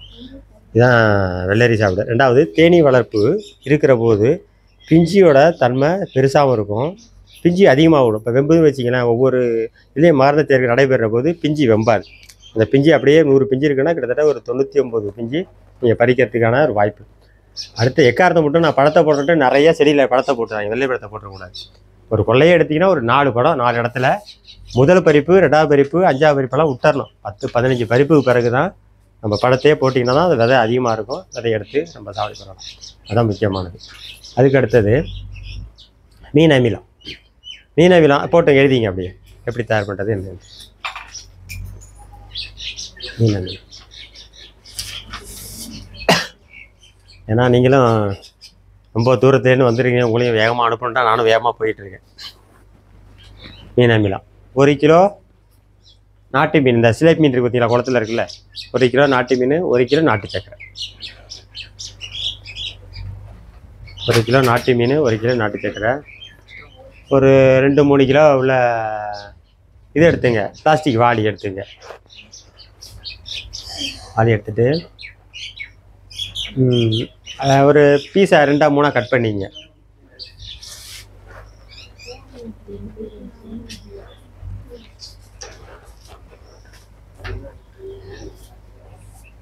கட் பண்ணி எடுத்துட்டு அப்படியே என்ன செய்யணும், லேயராக முதல்ல மீன் நாட்டு சக்கரை 1 இன்ச்சு மீன், 1 இன்ச்சு நாட்டு சக்கரை, 1 மீன் நாட்டு சக்கரை, 1 இன்ச்சு மீன் நாட்டு சக்கரை, கடைசாவனோட நாட்டு சக்கரை வச்சு அப்படியே பாடம் பண்ணி அம்மி மூடி வச்சுருங்க. 40 நாளைக்கு நீங்கள் திறந்தே பார்க்கக்கூடாது. நம்மகிட்ட உள்ள பழக்கணும்னா திறந்து பார்க்கக்கூடாதுன்னா அதை போய் திறந்து பார்க்கணும், என்ன நடக்குன்னு பார்த்துருவோம். ஏன் திறந்து பார்க்கக்கூடாது என்னன்னா, நிறைய விஷயங்களை வந்து நம்ம வந்து எதை செய்யக்கூடாதுன்னு சொல்கிறோம் போல அதை செஞ்சு பார்க்குறது. அது சின்ன பிள்ளைங்க வந்தாலும் சரி, யாராக இருந்தாலும் சரி. ஏன்னா திறந்துட்டிங்கன்னு வச்சிங்களேன், மீனை பொறுத்த வரைக்கும் அது வாசனை எங்கேனாலும் உடையாந்துடும். உங்களுக்கே தெரியாது, டப்புன்னு உடையாந்து என்ன செய்யும், அதில் உட்காந்து ஒரு கிட்டத்தட்ட ஒரு 500 முட்டையை அப்படியே ஒரே டைமில் பீச்சு தள்ளிட்டு போயிட்டே இருக்கும். நீங்கள் அது 8ஆம் நாள் என்ன செய்யும், முட்டை அப்படியே புழுவாக வெடித்து வர ஆரம்பிச்சிடும். 10ஆம் நாள் புழுவாயிடும். நீங்கள் திறந்து பார்க்குறது வெறும் புழுவாக இருக்கும், அப்படியே திரும்ப வர ஆரம்பிச்சிடும். உங்களுக்கு அடிக்க தோணுமா அதை எங்கேயா கொண்டு குழி வெட்டி மூடி விட்டு விடாது. அதனால தான் என்னென்னா இந்த யூடியூப்லாம் பார்த்துட்டு சில பேர் அண்ணன் நான் வந்து மீன் அமிலம் போட்டேன்னா வெறும் புழுவாகவே இருக்குது, நீங்கள் சொல்கிற மாதிரி தேனு மாரி மீன் அமிலம் இல்லை, ஒரே நாத்தமான இல்லை அப்படிம்பாங்க. ஏன்னா நம்மளாம் வந்து யூடியூப்பை தான் பார்க்குறது, எதுக்கு சாவடி எடுத்துட்டாலும் மீன் அமிலம் செய்வது எப்படி அவன் போடுவான். நீங்கள் வீட்டில் மீன் வாங்குறதுல அந்த கழிவை வெட்டி அன்றைக்கி சேகரிச்சிட்டு வாங்க. ஒரு கிலோ சேர்ந்தோன்னா அது 1 கிலோ உங்கள்கிட்ட தேவையில்லாத சர்க்கரை அதில் கலந்து அதை டப்பாவில் அடைச்சி வச்சுருந்து ஒரு 25 நாள் எடுத்திங்கன்னா அதில் மீன் அமிலம் உருவாயிடும். அதை போட்டு லிட்டருக்கு 10 15 ml கலந்து சாவடியில் அடிச்சிங்கன்னா உங்கள் சாவடி நல்லாயிருக்கும் அப்படின்னு சொல்லி அவன் பேசிட்டு போயிடுவான். சில பேர் 100 ml அடின்னு சொல்லிட்டு போடுவான் அதில். ஆனால் நம்மளால் அதை கேட்குறதில்ல. பெரிய ஒரு சயின்டிஸ்ட்டை ஒருத்தர் போய் ஒரு விவசாயி கேட்டிருக்காரு, அவர் போனோன்னா எனக்கு நெல் பயிருக்கு மீனமில் அடிக்கணும் சார், எவ்வளவு அடிக்க அப்படின்னு சொல்லி அவர் சொல்லுவார், லிட்டருக்கு 100 ml போட்டு அடிச்சுடுங்க அப்படின்னு இருக்கு. இவர் என்ன மாட்டார், கிட்டத்தட்ட லிட்டருக்கு 100 ml போட்டு 1 லிட்டரு ஒரு கேனுக்கு பார்த்தீங்கன்னா 1 லிட்டர் ஊற்றி அடிச்சு விட்டார். நல்லா கருது வர டைமு அடிச்சுட்டு மறுநாள் காலையில் பார்த்தா அந்த நுனி தோவையெல்லாம் அப்படியே சிவப்பு கலராக ஆகிடுச்சு. இவர் உடனே திரும்ப அடித்து கேட்டிருக்காரு, ஏன்னா சார் மீனை கொடுத்தா இன்னும் தோவையெல்லாம் சிவப்பாக போகிற மாதிரி இருக்குது, அது அப்படி தான் சிவப்பாக போய் தான் மறுபடியும் பச்சைக்கு வரும் அப்படின்ட்டு இருக்காரு. 3 நாள் 4 நாள் சென்று பார்த்தா அப்படியே நுனி தோவையெல்லாம் அப்படியே கருகி தொங்க ஆரம்பிச்சிச்சு. ஏன் தெரியுங்களா, அதை வந்து அவர் இந்த மீன் கழிவு இருக்குது பார்த்தீங்களா, அவங்க என்ன பண்ணாங்க, தலை வாடு செதில் மட்டும்தான் வெட்டுவாங்க. அதில் மீன் கிடைக்கவே கிடைக்காது. 1 கிலோ கழிவு 1 கிலோ நாட்டு சக்கரை போட்டிங்கன்னு வச்சிங்கன்னா சர்க்கரையோட அளவு அதிகமாகிடும். அதில் மேக்ஸிமம் பார்த்தீங்கன்னா ஒரு 1/4 கிலோ தான் கிடச்சிருக்கும். அது மீனோட கழிவுலேருந்து 1/4 கிலோட சொல்ல முடியாது, 100 150 கிராம் தான் கிடச்சிருக்கும். அது குறிப்பாக ஒரு 150 கிராம் தான் நாட்டு சக்கரை போடணும். ஆனால் இது சம்மந்தம் இல்லாமல் அதிகமாக போட்டிருக்காரு. அதுவும் அதிகமாச்சா, இவர் சொன்ன அளவு பார்த்தீங்கன்னா அதுவும் அதிகம். லிட்டருக்கு 6 ml தான் கொடுக்கணும், 6லேருந்து 7 ml தான் கொடுக்கலாம். இவர் 100 மில்லி சொல்லிட்டார். இதை அடித்தோன்னு என்ன செய்யும், வெள்ளத்தோட தன்மை அதிகமாக போன உங்களுக்கே தெரியும். சில பேர் பக்கத்தில் சண்டை வந்துன்னா ஒன்றும் இல்லையா, இந்த வெள்ளத்தை கரைச்சி தாளில் கட்டி விட்டு அந்த வேரில் கட்டி விட்டால் அந்த மரம் பட்டு போடும், இல்லாட்டி ஒரு ஓட்டையை போட்டு வெள்ளத்தை அதில் அம்மி வச்சுரு செத்து விடுமாங்க. அதான் உண்மை. ஒரு எதிரியாரனை மறைமுகமாக செய்யணும் அப்படின்னு சொல்லுவாங்க. ஆனால் இதில் அதுமாரி வெள்ளம் கூட போயிட்டு வச்சிங்கன்னா அந்த செடி கருகி போயிடும். அதோட அளவு இல்லாமல் அதிகமாக அடிச்சுட்டு அது செடி கறி என்ன செய்யும், அதோட வளர்ச்சியை குறைச்சிடும்.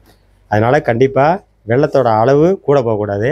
அவன் சொல்கிற மாதிரி தலை வால் மூக்கு இதெல்லாம் போட்டு செய்யவும் கூடாது. கண்டிப்பாக மீன் 1 கிலோனா 1 கிலோ அந்த மீனோட அளவு இருக்கணும். அதை விட கண்டிப்பாக நாட்டுச்சக்கரோட அளவு கூடவே போகக்கூடாது. ஒரு 10 கிராம் குறையலாம் இருந்தாலும் கூட போகக்கூடாது. இதை முக்கியமாக நீங்கள் ஃபாலோ பண்ணிங்கன்னா போதுமானது. அடுத்தது இதை எழுதிங்க, காய்கறி பயிர்களுக்கு நீங்கள் எதுக்காக இருந்தாலும் 5 ml, காய்கறி பயிர்களுக்கு 5 ml மீன் அமிலம். ஏன்னா மீன் அமிலத்தை பொறுத்த வரைக்கும் ரொம்ப எச்சரிக்கையாக அதில் பண்ணணும்.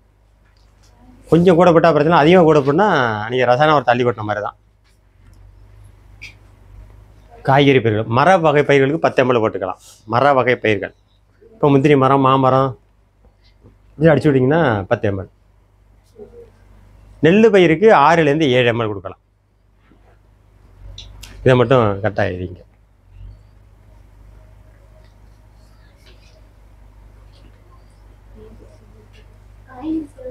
காய்கறிக்கு 5 ml, மரவகை 10 ml, நெல் பயிருக்கு 6லேருந்து 7 ml.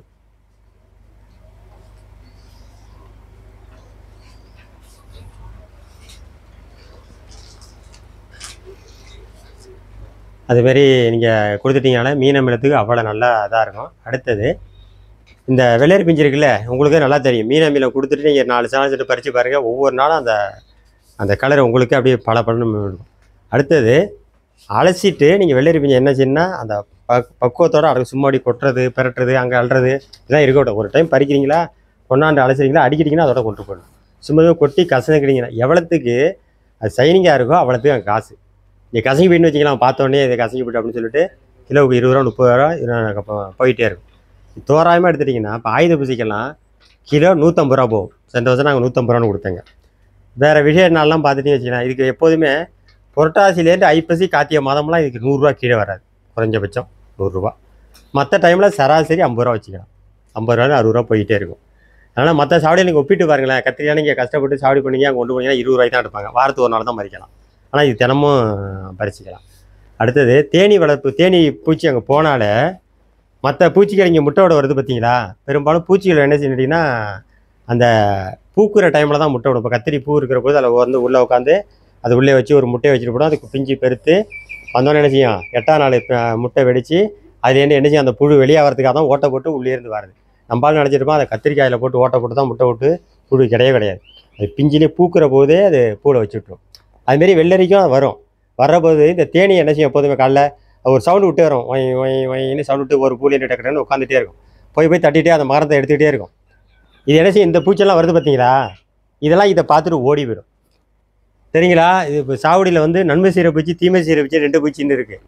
ஆனால் நீங்கள் வந்து பூச்சிவெளி கொடுக்குற போது முதல்ல எது சாகும், நன்மை செய்கிற பூச்சி தான். ஆனால் நம்ம பாதி அடிக்கிற பூரா நன்மை செய்கிற பூச்சி தான். அப்படியே விட்டுருங்களேன்.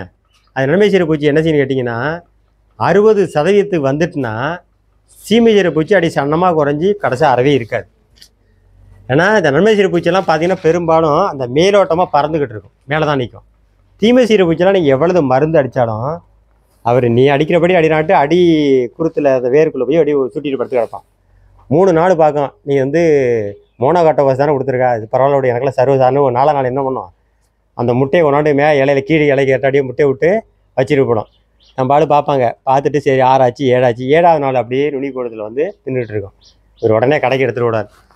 அண்ணே நீங்கள் கொடுத்த மருந்து சரியில்லைண்ணே, நான் அடித்தேன் 8 நாள் தான் வந்து திரும்ப பார்த்தீங்கன்னா கிட்டத்தட்ட லட்சக்கணக்கில் புழு வந்துட்டேன் அப்படிம்பாரு. அப்படியா, பரவாயில்ல. இப்போ அடுத்து என்ன செய்யற, அதுக்கே சாவல் இல்லை, புறப்பண்ண பாசம் கொடுத்துரு அப்படின்னு சொல்லிட்டு அடுத்தது ஏற்கனவே எவ்வளோ போட்டால் 2 ml, இப்போ 3 ml அடிச்சு விடு. அவரை கூட சேர்த்து அந்த மருந்து இந்த மருந்தையும் சேர்த்து கலந்து விட்டு இவர் அடிச்சிடுவார். அப்போயும் என்ன செய்யும், அவர் இந்த மேலே கொழுந்தில் இருக்கு பார்த்தீங்களா, அவர் மட்டும்தான் சாவார். எனக்கு தெரிஞ்சு யாராவது பூச்சிக்கொல்லி அடித்து ஒரு தடவையில் சரியாயிருக்கு அப்படின்னு யாரும் இருக்கீங்களா? ரொம்ப நாளாக தேடி இருக்கேன், நான் ப்ரைஸ் கொடுக்கணும் அவங்களுக்கு. என்னை சாவடியில் ஒரு தடவையில் அடிச்சுட்டு என்னோடய சாவடியில் பூச்சி இல்லை, ஆனால் ஒரு தடவோட அடிக்கலை எனக்கு பூச்சி வராது அப்படின்னா கண்டிப்பாக முடியும். அது இயற்கையில் மட்டும்தான் முடியும். ஏன்னா நீங்கள் அதை விட்டுட்டின்னு வச்சிங்களேன், ஒரு பூச்சி வந்துட்டுன்னா நீங்கள் ஓடி போய் உடனே என்ன தோணும், முதல்ல உரக்கடையில் போய் என்ன மருந்து வாங்குறது தான். செடியை பார்த்துட்டா போதும். கொஞ்ச நாளைக்கு 3 நாளைக்கு பாருங்கள். இப்போ கடலவெல்லம் இருக்குன்னா போகிறீங்க, அஸ்வினி அங்கே இருக்குது, அப்படியே அஸ்வினி இருக்குன்னா அதில் நம்ம அப்படியே என்ன பண்ணால் அஸ்வினியை விட்டுருவாங்க. அது மேலே ஒரு பொறி வண்டு பறந்துட்டு இருக்கு பார்த்தீங்களா, பொறி வண்டை பார்த்தா என்ன செய்வோம், நம்ம என்ன எண்ணந்தோம், கடலையை திங்கிறது பொறி வண்டு தான் நினச்சிட்டு இருப்போம். உடனே போய் என்ன செய்வோம்போ, கடையில் போய் மருந்து வாங்கி அடிச்சு. ஆனால் பார்த்தீங்கன்னா 3 நாள் டைம் எடுத்துங்களேன், அதை கடலையை தேடி அந்த செடியை பார்த்துக்கிட்டே வாங்க. அதில் அஸ்வினி ஃபுல்லாக கொழுந்துரு அப்படியே நிறையா இருக்கும். 3ஆவது நாள் 2ஆவது நாள் 3ஆவது நாள் பார்த்துட்டிங்கன்னா அப்படியே அஸ்வினி குறைஞ்சிரும். ஒவ்வொரு நாளும் பொறிவண்டோட தாக்கம் அதிகமாக வந்துகிட்டே இருக்கும். ஏன்னா ஒரு பொறிவண்டு ஒரு நாளைக்கு 80 அஸ்வினியை சாப்பிடும். ஆனால் ஒரு தடவை முட்டை விட்டுதுன்னா அஸ்வினி கிட்டத்தட்ட 800 முட்டையை விட்டுட்டு போடும். ஆனால் அது சாவறதுக்குள்ள அது பேரன் பேத்தி எல்லாரையும் எடுத்துகிட்டு போடும். ஏன்னா அதோட வாழ்க்கை வந்து 8 நாள் தான், 7-8 நாள். அந்த மூட்டு 24 நாள் பார்த்தீங்களா, அப்போ பேத்தியை பார்த்துட்டு பேத்தியை எடுத்துகிட்டு தான் அவர் போடுவார். அப்போனா நினச்சி பாருங்கள், 800 மூட்டு 24 2400 உருவாயிடும். ஆனால் ஒரு பொறி வண்டு ஒரு நாளைக்கு 80 சாப்பிடும். 3 நாளே மூட்டு 24 240 சாப்பிட்டாலே அங்கே சுத்தமாகிடும். அங்கே இடத்துல அஸ்வினி இருக்காது. 3 நாள் ஆயிடுச்சு வச்சிங்கன்னா அங்கே அஸ்வினியே இருக்காது. அப்போ பொறி வண்டு தாக்குதல் குறைஞ்சி போயிடும். ஆனால் நம்ம என்ன செய்வோம்னா, பொறி வண்டை பார்த்துட்டு இது பொறி வண்டு தான் நம்ம செடியை திங்கிட்டு மருந்தை ஒன்றான்னு அடிச்சிடுங்க. என்ன செய்யும், முதல்ல பொறி வண்டு வலிச்சம் செத்துரும். மேலே பறக்கிறதுலாம் அது கீழே இருக்கிறது என்ன செய்யும், அஸ்வினி இருக்கும், முட்டை அதுமாரி இருக்கும். நம்ம அடிக்கிறது மேலாம்பழம் தானே, அது மேலே பட்டால் செத்து போயிருக்கும், மேலே பழம் அப்படியே இருக்கும். இவர் என்ன செய்வார், முட்டையை விட்டு பீச்சு தள்ளிட்டு வந்துக்கிட்டே இருக்கும். அதனால அந்த காலத்தில் என்ன செய்வாங்க, கோழி வரப்பு கோழி பயிறு உளுந்து ஆமோனுக்கு இதெல்லாம் போடுவாங்க. ஏன்னா பயிரில் வந்து அஸ்வினி போகணுன்னா இதில் போய் உட்காந்துரும், கடலைக்கு போகாது. அதேமாரி உளுந்தில் போய் உட்காந்துரும். உளுந்தில் உட்கார போது சைடில் உட்கார போது உள்ள கடலையை தாக்காது. அதனால தான் அந்த காலத்தில் வந்து வரப்பு பயிர் அதிகமாக பண்ணாங்க. அதெல்லாம் இப்போ செய்கிறதே கிடையாது. அதனால தான் அதிகமான பூச்சி தாக்குது மாரி வருது. இதுமாரிலாம் நம்ம பின்பற்றிங்கனால நிச்சயமாக நம்ம பூச்சி தாக்குதலேருந்து குறையலாம். அதுக்கு அடுத்தது நல்லா தெரிஞ்சிங்க, நம்ம என்னென்னா காய்கறி சாவடி பண்ணுனால பறவையில் இன்றைக்கி பாவக்காய் 60 ரூபா விற்கிது அப்படின்னா என்ன செய்வோம், உடனே விரைய வாங்கிட்டு பாவைக்கு போடுவோம், பாவையை சாவடி பண்ணுவோம். ஆனால் நீங்கள் காய்க்கிற போது அங்கே என்ன விற்கும், 12 ரூபா 13 ரூபா எடுத்து திருப்பி கொண்ட பெரிய ஆகிடும். நம்ம செய்கிற தவறே அவர் தான். ஆனால் என்னைக்கு அங்கே 10 ரூபா விற்கிதோ அன்றைக்கி விரைய கொண்டாந்து போடுங்க, இது காய்க்கிற போது அங்கே 60 ரூபா விற்கும். இது உண்மை. நீங்கள் எந்த சாப்பிட அனுபவத்தில் கிட்டத்தட்ட நான் பார்த்தீங்கன்னா ஒரு 20-25 வருஷமாக நான் பார்த்துட்டேன். இதுதான் உண்மை. எனக்கு திடீர்னு இப்போ இந்த 6 நாளாக எனக்கு ஃபோனே எடுக்க முடியல, அவ்வளோ ஃபோன் வருது. பூச்செடி போட சொல்லி, எனக்கு பூச்செடி கொடுங்க, பூச்செடி கொடுங்க. ஒரு நேரத்தில் நான் பூச்செடி 10-15 ரூபா விற்று பார்த்தீங்களா, பூ 20 ரூபா 30 ரூபா விற்றுது. ஒவ்வொருத்தையும் கூப்பிட்டு கெஞ்சி பார்த்தேன், என் செடி நிறையா இருக்குது எடுத்துகிட்டு போய்யா விளையேறுன்னு. ஒருத்தருமே வைக்கலை. அடுத்தல வெஞ்சு பார்த்து யார்கிட்டையும் கொடுத்துட்டு நானும் கொஞ்சம் வச்சுட்டு முடிச்சுட்டு வச்சுக்கலாம். இப்போ நினைப்பேன், எனக்கு ஃபோன் அடிக்கடி வந்தால் இங்கே விலை கூட போட்டுன்னு அர்த்தம், பூ ரேட்டு கூட போட்டுன்னு. உடனே பூ கடைக்கு போன் அடிச்சு, அண்ணா என்ன ரேட்டு போகிறேன், அண்ணா 120 ரூபா நீ பூ போகுது. நான் எல்லாம் அடிக்கிறாங்க, பூ அடிச்சு எனக்கு 1000 செடி விட்டு 2000 செடி கொடுத்துட்டு. ஆனால் என்கிட்ட செடி கைவசம் நான் போட்டு ஒவ்வொருத்தருக்கும் 15 நாள் ஆர்டர் போட்டு தான் கொடுக்கணும். இதுமாரி கொடுத்துட்டு வரேன். ஆனால் இப்போ இன்றைக்கி இந்த ரேட்டு விற்கிதா இன்னும் பாருங்கள், இன்னும் 45-50 நாளில் திரும்ப 30 ரூபாய்க்கு வந்துடும். இந்த டைமில் போடக்கூடாது. என்றைக்கு விலை குறைவாக இருக்கோ அந்த டைமை கணக்கு பண்ணி போட்டிங்கன்னா இருக்கும். அடுத்தது ஆவணி புரட்டாசி. ஆவணிக்கு பிறகு நீங்கள் காய்கறிலாம் விலை உச்சத்துக்கு போடும். புரட்டாசி ஐப்பசி கார்த்திகை மார்கழி தை மாதம் வரைக்கும் எல்லா காய்கறியுமே விலை இருக்கும். இந்த டைமில் போடுறது உங்களுக்கு நல்லது. குறிப்பாக வெள்ளரியோட விலை எப்போயுமே குறையாது. ஒரு சீராக இந்த மார்கழியிலேருந்து புரட்டாசி வரைக்குமே ஐப்பசி வரைக்குமே அந்த சீராக இருந்துகிட்டு. அதனால் நீங்கள் வெள்ளரி சாகுபடி பொறுத்த வரைக்கும் நீங்கள் எப்போதுமே பயப்படாமல் பண்ணலாம். இதில் வந்து நஷ்டங்கிறது கிடையவே கிடையாது. அதுக்கு அடுத்தது நம்ம அடிக்கடி நம்ம சாகுடியோட பேசணும். யாரெல்லாம் பேசியிருக்கிறீங்க, பேசுமான்னு உங்களுக்கு சந்தேகமாக இருக்குது. அப்படியே அந்த பூ பூத்தோன்னே அப்படியே பிடிச்சி பார்த்து, பாடா வெள்ளரி பூடா என்ன அழகாக இருக்குது, அப்படியே ஃபோட்டோ எடுத்து வச்சிங்க. அப்படியே அடிக்கடி எடுத்து பாருங்கள். அந்த செடி ஓடு பார்த்தீங்களா, வெள்ளரிக்காயில் நீங்கள் சாயந்தரம் போய் ஒரு பிஞ்சை பாருங்கள், திக்கிறோண்டாக இருக்கும். அது பக்கத்தில் ஒரு குச்சை ஊனிட்டு வாங்க, திரும்ப ராகி 10 மணிக்கு அந்த பிஞ்சை பாருங்கள். மறுநாள் காலம் பாருங்கள், இவ்வளோ பெருசு வந்துடும். அடப்பாவுமே என்னடா அது இவ்வளோ சின்னோட்ட பிஞ்சை நம்ம விட்டோம்ல. காலையில் போகும்போது பெருசாக போயிருக்கும், உங்களுக்கு ஆச்சரியம் இருக்கும். யாராவது செக் பண்ணி பார்த்துறீங்களா? ஆனால் காலையில் பறிச்சுட்டு சாயந்தரம் 5 மணிக்கு போய் பிஞ்சு பறிப்பீங்க, அங்கே என்ன செய்யும், பிஞ்சு பெருசாக கிடக்கும். காலையில் கிட்டத்தட்ட ஒரு 20 கிலோ பறிக்கணும்னு வச்சிங்கன்னா சாயந்தரம் 7 கிலோ 8 கிலோ பறிக்கலாம். என்றைக்குமே இந்த சாகுபடிக்கு நீங்கள் நஷ்டம்னு நினைக்க வேண்டாம். அடுத்தது பெரிய காய்கறி சாகுபடியிலேயே மிகவும் பிடித்தமான சாகுபடி வெள்ளரி தான். சில பேர்லாம் பார்த்தீங்கன்னா நம்ப மாட்டீங்க, 2 வருஷத்துக்கு முன்னாடி ஒருத்தர் வெள்ளரி சாகுபடி பண்ணி ஒரு வருஷத்தில் 6 பவுன் நகை வாங்கினார். அவர் வானவமதியில் இருக்கிறாரு, எனக்கு நெருக்கமான கூட்டாளி. நான் அவர் யார்ட்டையும் உண்மையை சொல்ல மாட்டார். ஆனால் என்னென்னு கேட்டிங்கன்னா, அவர் ஒரு நாள் கூட அந்த பறவைக்கு போக மாட்டார். ஒவ்வொரு நாளையும் பாக்ஸ் எடுத்து அனுப்பிவிடுவார். ஏன்னா இந்த சாவடி பொறுத்த வரைக்கும் சில பேர் நினைப்பாங்க, அவர் பாக்ஸ் ஒரு 3-4 பாக்ஸ் போய் நிறைய வித்தாருன்னு வச்சிங்களேன். சில பேரோட யூகம், ஆகா இன்னார் இத்தனை பாக்ஸ் நீ கொண்டு வந்திருக்காரு, இன்றைக்கி இவ்வளோத்து விற்றுருக்காரு, நீ 5000 ரூபாய்க்கு விற்றுருக்காரு, நீ 10,000 ரூபாய்க்கு விற்றுருக்காரு அப்படின்னு சொல்லிட்டு அவரை அப்படியே பேசியே அவரோட வளர்ச்சி குறைஞ்சுன்னு சொல்லிட்டு சில பேர் ஒரு இதாக நினைப்பாங்க. அதனால் என்ன கேட்டிங்கன்னா, அவங்க போக மாட்டாங்க, பாக்ஸ் மட்டும் போயிட்டே இருக்கும். மறுநாள் பில் போட்டு இங்கே பணம் வந்துகிட்டே இருக்கும். ஆயுத பூசைக்கு என்ன பண்ணாங்க, 3-4 பிஞ்சு பறிக்கிறது அப்படியே சேர்த்து வச்சுட்டு இருப்பாங்க. ஒரு 4 பாக்ஸ் நிப்பாட்டி வச்சு பாருங்களேன், அந்த ஆயுத பூஜையில் கொண்டு நிப்பாட்டி பாருங்கள், ஒரு பாக்ஸ் 3000 ரூபா போகும். 4 பாக்ஸ் 4 3 12,000 ரூபா ரொம்ப காசு. மொத்த சாகுடி உள்ள காசும் ஒரே நாள் எடுத்துருந்துருவாங்க. 120 நாள் நம்ம கஷ்டப்பட்டதோட சாகுடி செலவை ஒரே நாள் பிஞ்சில் எடுத்துருந்தோம். இதுதான் வெள்ளரி சாகுடியோட அனுபவம். ஏன்னா சாகுடியோட தொழில்நுட்பங்கிறதோட அனுபவம் தான் முக்கியமானது. நீங்கள் தொழில்நுட்பத்தை எவ்வளோ நாளும் கற்றுக்கலாம், ஆனால் அதை செயல்படுத்த முடியாது. ஆனால் அனுபவத்தை கற்றுக்கிட்டால் அதை வழி நீங்கள் போனீங்கன்னா அது உங்களுக்கு 100% வெற்றியாளனாக ஆகும். நீங்கள் அந்த பயிற்சியில் போய் பார்த்தீங்கன்னா, வெள்ளரி சாகுபடி பண்ணுறதுக்கு என்ன பண்ணுங்க, என்ன உரம் போடுங்கன்னு சொல்லிட்டு நான் ஒரு தடவை மாதிரி தான். நான் என்னோடய மிகப்பெரிய அனுபவமே என்ன கேட்டிங்கன்னா, இன்றைக்கி நான் தன்னிச்சை இயங்கிறதுக்கு காரணமே சேலம் மாவட்டத்துக்கு சந்தியூருங்கிற ஒரு கிராமத்தில் ஒரு பயிற்சி, கொடி வகை பயிர்களுங்கிறதுக்காக பயிற்சிக்காக போயிருந்தேன். கிட்டத்தட்ட ஒரு 12-13 வருஷத்துக்கு முன்னாடி. அதை வந்து பாகல் சாகுபடி. அப்போ தான் நான் பாகல் போட்டிருக்கிறேன். பெரிய சயின்டிஸ்ட் அவர் பயிற்சியை கொடுக்குறாங்க. அந்த பயிற்சியில் பார்த்தீங்கன்னா, அவர் பூ பூக்கிறது பிஞ்சு புழிக்கிறதுக்காக எத்திரல் இருக்குது பார்த்தீங்களா, மாம்பழத்தை பழக்கிறதுக்கு ஸ்ப்ரே பண்ணோம்ல எத்திரல். அவர் என்ன சொல்லிட்டாருன்னா, பிஞ்சு நிறையா பிடிக்குன்னா எத்திரல் வந்து லிட்டருக்கு 5 ml கலந்து ஸ்ப்ரே பண்ணுங்கள், பிஞ்சு நிறையா பிடிக்கும், பூ அதிகப்படுத்தும் அப்படின்ட்டார். சரி, என்னடா அவர் வித்தியாசமாக சொல்கிறாருன்னு சொல்லிவிட்டு நான் அப்போ வந்து 50% ஆர்கானிக், 50% அப்படி இருக்கிறேன். சரி, அதை வாங்கியாண்டு நான் சரி பார்ப்போம் அப்படின்னு சொல்லிட்டு அதை கொண்டாந்து ஸ்ப்ரே பண்ணேன். ஸ்ப்ரே பண்ணிவிட்டு ஒரு 3ஆம் நாள் பார்த்தேன், அந்த பிஞ்சு சின்னதாக நீர்னு பார்த்தீங்களா, எல்லாமே மஞ்சள் கலருக்கு மாறிடுச்சு. நுனி கொழுந்து சின்னதாக சிறுத்து போயிட்டு, திரும்ப அதை ஒவ்வொரு கொழுந்தும் பார்க்குற போது எல்லா பிஞ்சுமே அதுமாரி ஆகிடுச்சு. இலை பார்த்தீங்கன்னா டக்குன்னு தொட்டேன், டப்புன்னு விழுந்துட்டு அப்படியே மரத்து போய் செடியே இதாகிடுச்சு. என்னடா அது இப்படி சொல்கிறார் அப்படின்னு திரும்ப அவர் ஃபோன் நம்பருக்கு திரும்ப கூப்பிட்டா அவர் எடுக்கவே இல்லை. அப்புறம் 100 சயின்டிஸ்ட்டை கேட்டேன், இதுமாரி எத்திரையில் வந்து 5 ml போட்டு அடித்தா இதுமாரி ஒருத்தர் சொன்னார், உனக்கு யார் சொன்னது? இதுமாரி சயின்டிஸ்ட் தான் சொன்னாங்க. கொடி வகை இதுக்காக தனி இதில் உள்ளவர் தான், கொடி வகை பயிர்களாக உள்ளவர். என் வாழ்க்கையிலே பார்த்தீங்கன்னா 80 கோடி பாகலை அந்த ஒரு டைமில் திரும்பவும் அதை துளிர் வச்சு திரும்ப கொண்டு வரத்துக்கு அவ்வளோ கஷ்டப்பட்டேன். ஆனால் மறுபடியும் போகிறபோது அவர் சொன்னார், அடிக்கலாம், எத்திரையில் அடிக்கலாம், லிட்டருக்கு 1/2 ml போட்டால் பூக்களோட தன்மை அதிகம் இருக்கும். யார் 5 ml இல்லை, அவர் சொன்னதே 5 ml தான் போட சொன்னார் அப்படின்னு சொல்லி எனக்கு வாழ்க்கையில் ரொம்ப நொந்து போன விஷயம். அன்னைக்கு ஒரு ஸ்டெப் எடுத்தேன். அப்போ வந்து பசுமை வீடனில் நான் அப்போ தான் அறிமுகம், கொஞ்சம் அப்படியே இயற்கை விவசாயிகளை படிச்சுட்டு வரேன். ராமநாதபுரத்தில் ஒரு விவசாயி, அந்த நல்ல விவசாயிகள்லாம் அந்த அட்டைப்படத்தில் கொஞ்சம் போட்டிருப்பாங்க. அப்படியே அதை பார்த்தீங்கன்னா, இப்போ இதில் பார்த்தீங்கன்னா வெள்ளரி சாகுபடி வருஷத்து ஒரு ஏக்கரில் எப்போச்சாரும் போட்டிருப்பாங்க. அதுமாதிரி சின்ன கெட்லைன் போட்டுருவாங்க. அந்த பாகலை பற்றி போட்டிருந்தார். அவர் பேர் காசிநாதன். அவரை அவரை பற்றி உள்ளே போய் பார்த்தேன்.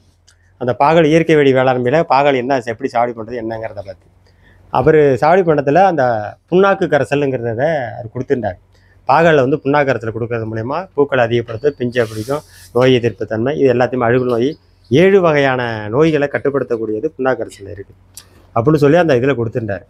அப்போ தான் அந்த டைம் தான் எனக்கு இந்த பிஞ்செல்லாம் வெம்பி கொட்டுனுட்டு அதை படிக்கிறேன். அதுலேருந்து நானாக சில இயற்கை இடுபொருளை கலந்து நான் ஒரு தயார் பண்ணுறேன்.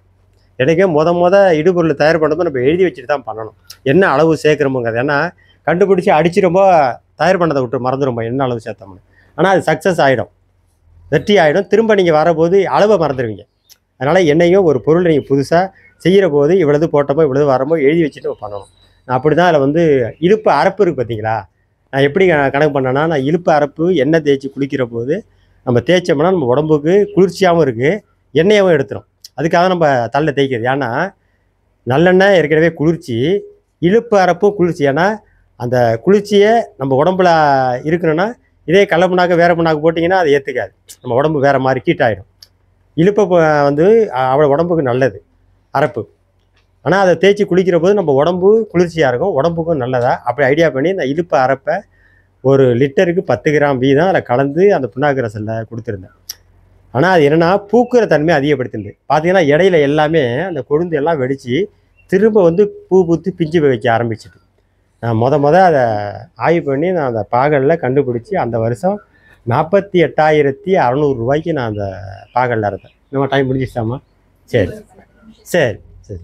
ஆனால் அவங்க சைகை காட்டும் போது எனக்கு தெரிஞ்சிடுச்சு, பரவாயில்ல. சரி. அப்போ அந்த பாகலில் அப்போ எடுத்து 48,600 ரூபாய்க்கு பறிச்சுட்டு என்னோடய பாவக்காய் இங்கேருந்து கும்பகோணத்துக்கு போனது. அங்கே உள்ள பாவக்காய் இங்கே 25 ரூபாய்க்கு வந்தது. என்னோடய பாவக்காய் இங்கேருந்து போய் அங்கே 35 ரூபாய்க்கு விற்றுது. காரணம் என்னென்னா, அங்கேருந்து வர்ற பாவக்காய் எங்கள் இந்த கடை தம்பி கடை இருக்குது, கடையில் கொண்டாந்து போட்டால் உடனே வதங்கிடும், பழுத்துரும். 2ஆம் நாள் பழுத்துரும், 3ஆம் நாள் பழுத்துரும், ஆகாது. ஆனால் என்னோடய பாவக்காய் அவனே வச்சு பார்த்துட்டு 3-4 வரைக்குமே வதங்கலை, வீணாப்படும். ஏன்னா அது அப்படியே மிருது, அப்படியே இதாக இருக்கும் அந்த தன்மையோட. ஏன்னா நீங்கள் அடித்து பாருங்களேன், பாகலில் டிஏபி யூரியாலாம் போட்டுருந்தீங்கன்னா அந்த காயை அறுத்த உடனே அடி காம்பை பண்ணால் வதவதுன்னு போடும். கடையில் 4 மணி நேரத்துக்கு நீங்கள் வச்சுருக்க இந்த வெயிலாம் தாங்கவே தாங்க, அதான் உண்மை. ஆனால் அந்த புண்ணாக்கு ரசல் கொடுத்தீங்கன்னா அவ்வளோ இதாக இருக்கும். நான் புண்ணாக்கு ரசலை பற்றி திருடுவாதை எப்படி தயார் பண்ணுறேன்னு. சரி, இது வெண்டிக்காய் எல்லாத்தையும் வெண்டியில் அறக்குறீங்க பார்த்தீங்களா, வெண்டிக்காய் மேலே என்ன செய்யும், வெண்டிக்காயில் சொன்ன மாதிரி இருக்கும். அது அப்படியே கையில் படும்போது அப்படியே வெள்ளையாக மாறிட்டு குத்துற மாதிரி ஆகிடும். ஆனால் இது கொடுத்தீங்கன்னா இந்த சொனை இருக்காது. சரி, அப்படியே ஒரு ஜோராக ஒரு கை தட்டுங்களேன், இல்லைம்மா? ஏன்னா நம்ம பேசிக்கிட்டே நல்லாயிட்டேன். ஆனால் இடையில ஒரு 10 நிமிடம் இடைவெளி விட்டு மாறி மாறி போவேன். ஏன்னா இப்போ இன்றைக்கி டைம் பார்த்ததுனால நான் அப்படியே வேகமாகவே வந்துட்டேன். நம்ம பொதுவாகவே நிறைய விஷயங்களை உள்வாங்கணுன்னா நம்ம இடையிடையே கொஞ்சம் அப்படியே ரிலாக்ஸ் ஆகிட்டு அப்புறம் மாறி அப்புறம் போகணும், அப்போ தான் நமக்கு நல்லாயிருக்கும். அதனால தான் பள்ளிக்கூடத்துலேயே பார்த்தீங்கன்னா 45 நிமிடம் தான் ஒரு பாடத்திட்டம்.